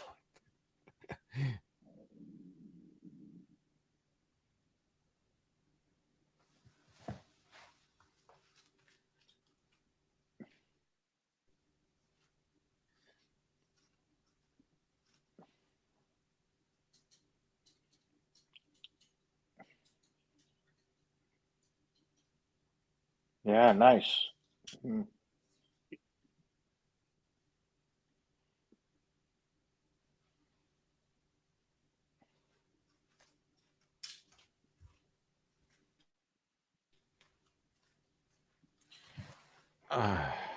So there we go. Let me Ah. take. So Oh, very nice. they do kind of, they are styled kind of like the more on the Cartier end of things than Oh, nice. not. And they have this kind of Claude Paris hobnail decoration all around the frame.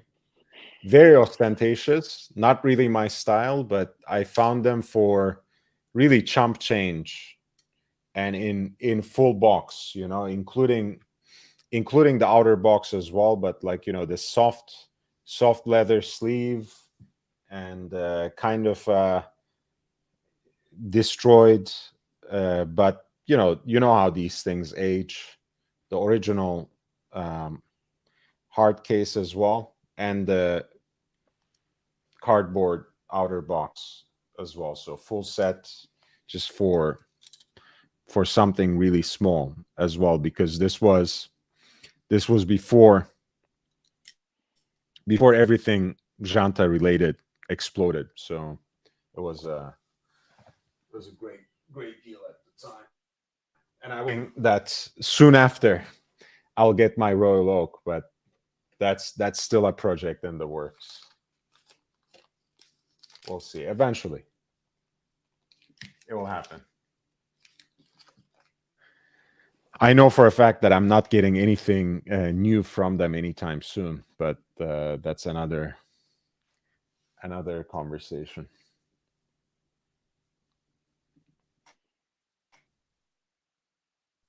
We have maybe a more minutes. Hmm? So if you guys have any questions, have 10 more minutes or so. If you Oh, have any questions or requests, including put them. There you go. This is it. oh, very nice. You're all right. I feel like, you know, when I'm going for that 70s porn star vibe, you know, maybe it's November after all. I should maybe just leave my mustache, wear these glasses from now on. You know, have my hair shaved off. Baller, exactly. So this is what it means, Professor. Huh. Let me show you my glasses. I got some new Please, glasses. please. Okay.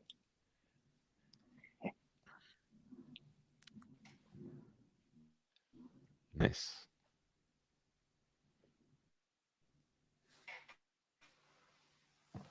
What do you think? Very nice. Are they okay? More than Kind okay. of? It's perfect. It's baller. Baller?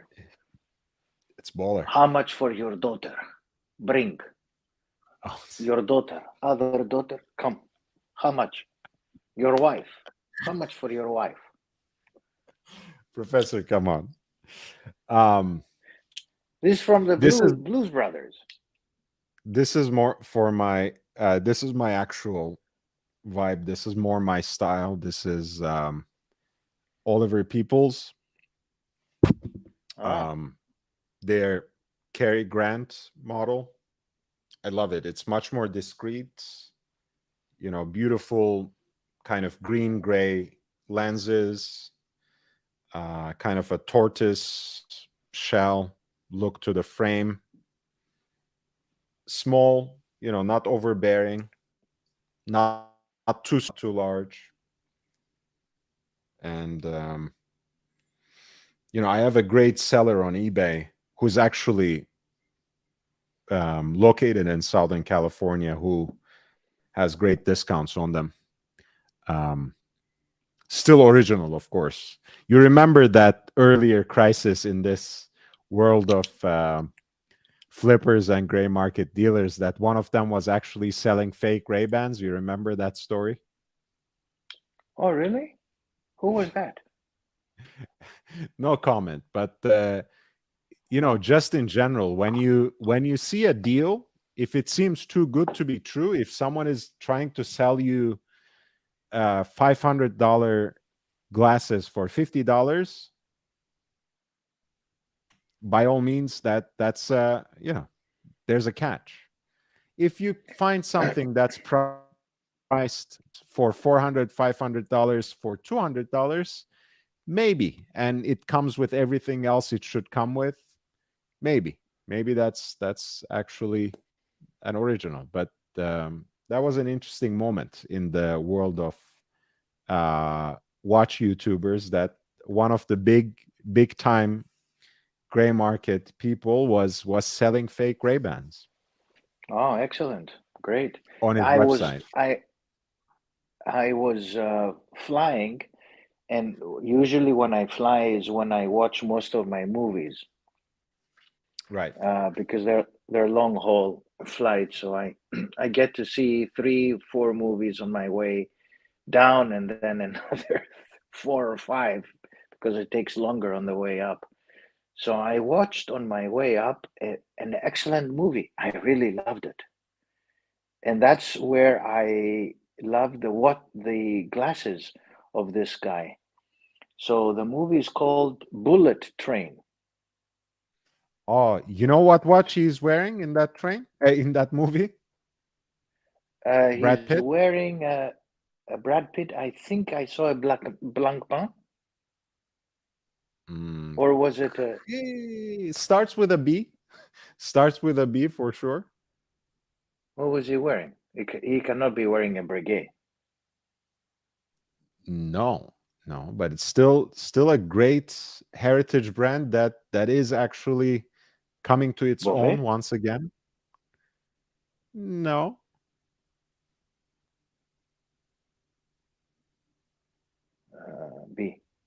B, B. What's a B? Breitling. Oh, He was Breitling, wearing the Breitling. Yeah, he yeah. was wearing the CVC. Yeah.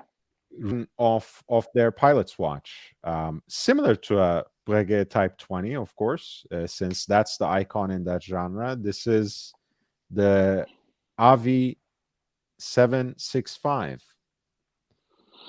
Yeah. No, but I like the glasses of the Japanese guy, of the Mm. Japanese mafia guy. I want those glasses. Are they Yeah, I don't. anything special? They look like standard fare aviators to me. Is this the guy you're talking about? No, this is the Mexican guy. No. This is the Ray-Bans. These are Ray-Bans, but there is another one. There is another Yeah. picture of the Japanese guy. He wears these Ah. glasses. This is like the head of the family, the Japanese, and he was wearing. Mm. I looked at the glasses and I said, I want these glasses. Oh, fantastic glasses. I mean, for my kind of age and mood and all of that. Um, Nice.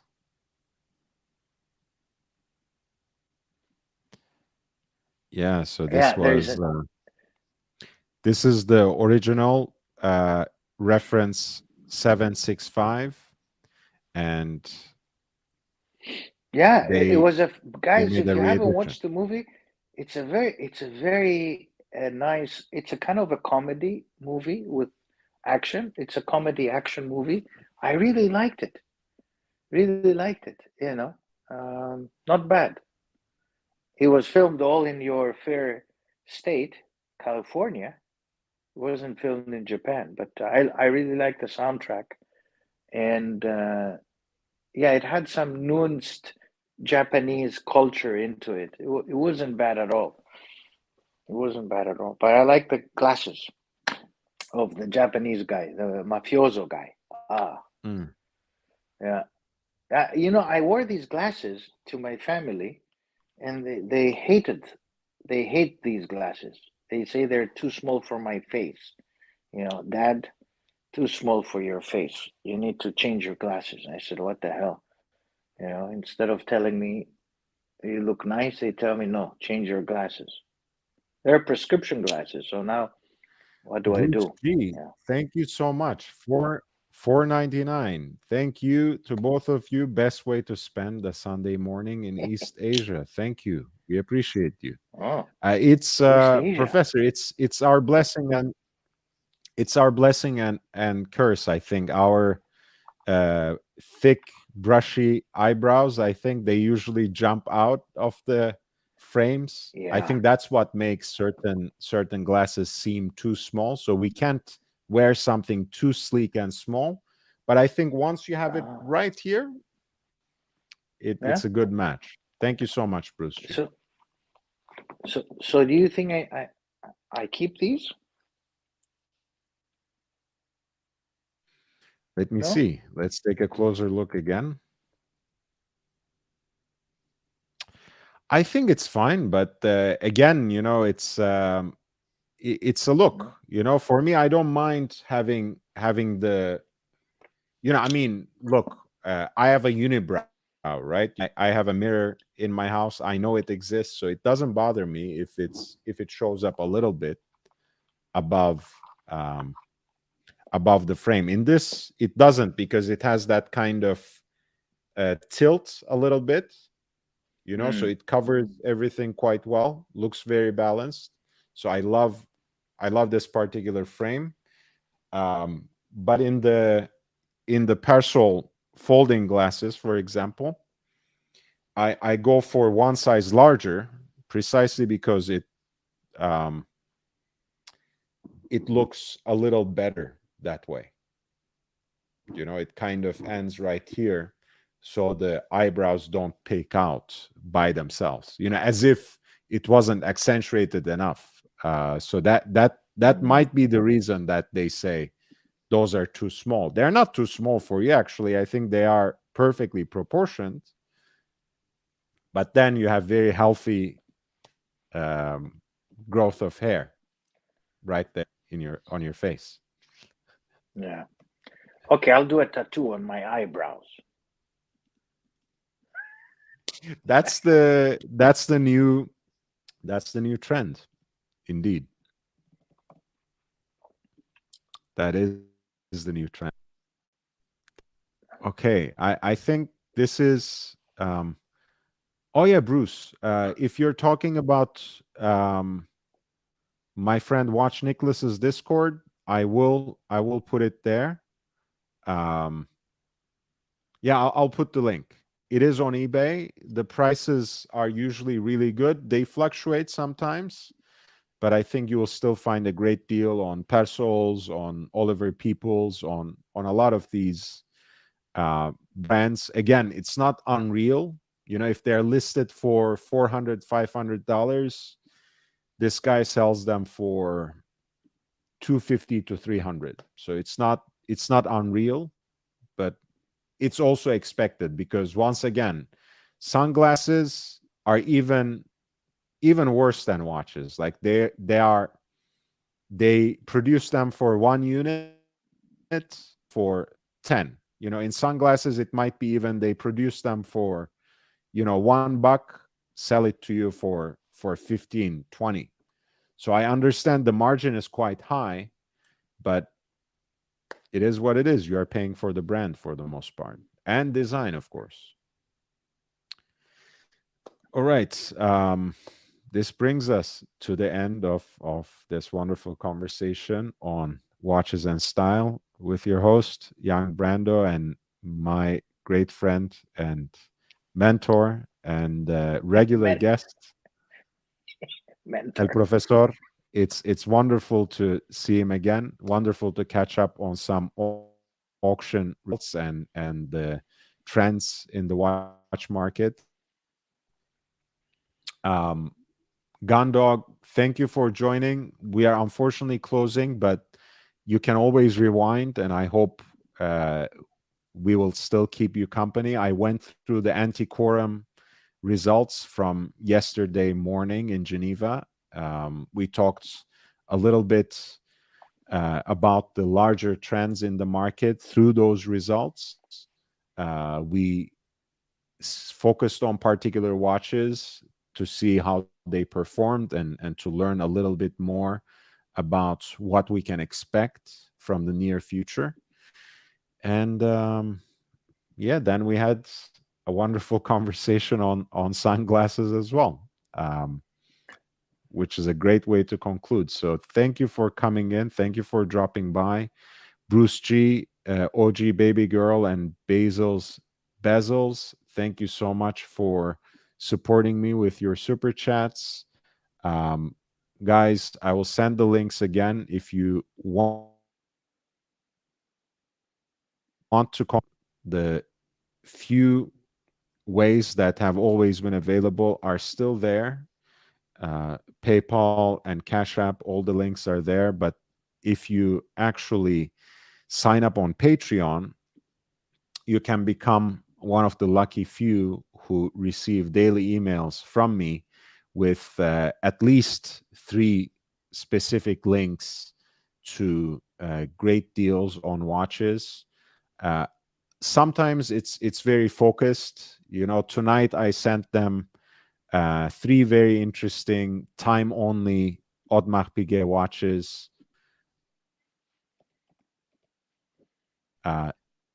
Some incredibly cheap, some of them interesting pieces of design and quite rare. But in either case, the more people join me there, the more kinds of content I will start providing on Patreon. If you join at that $10 initiate level, you'll be getting these on a daily basis. And if you respond to me, if you respond to those messages, I will also get back to you and try to guide you better. And if you tell me what kinds of watches you are in the market for, I can also tailor that towards your needs as well. So Patreon is a great way to do that, but also support me so I can sustain quality content on this channel, because it's the more money I get from these channels, the more time I will be able to devote to the channel, and everything really ultimately goes back to the channel at this stage. I buy equipment. I try to little trip Coast Plaza. I'm gonna go to a Passion Fine Jewelry in Solana Beach, and gas is not for free, as you know. So it starts adding up. But again, I'm happy to do it. The little support that you give me by simply being here, by hitting the like button, by subscribing, by telling your friends and helping me expand the community, all of this goes a long way. So I appreciate it. Don't take me wrong, but a little bit of monetary contribution also goes a long way. So thank you everyone for your presence and support. Hit the like button on your way out. Contribute in every way you can so we can keep having these daily watch talks and other incredible watch-related content and style-related content. And I will see you at the same time tomorrow. And Professor, you have one last word to add? No, No. I'm okay. All right. Wish you adieu until then. Bye, friends.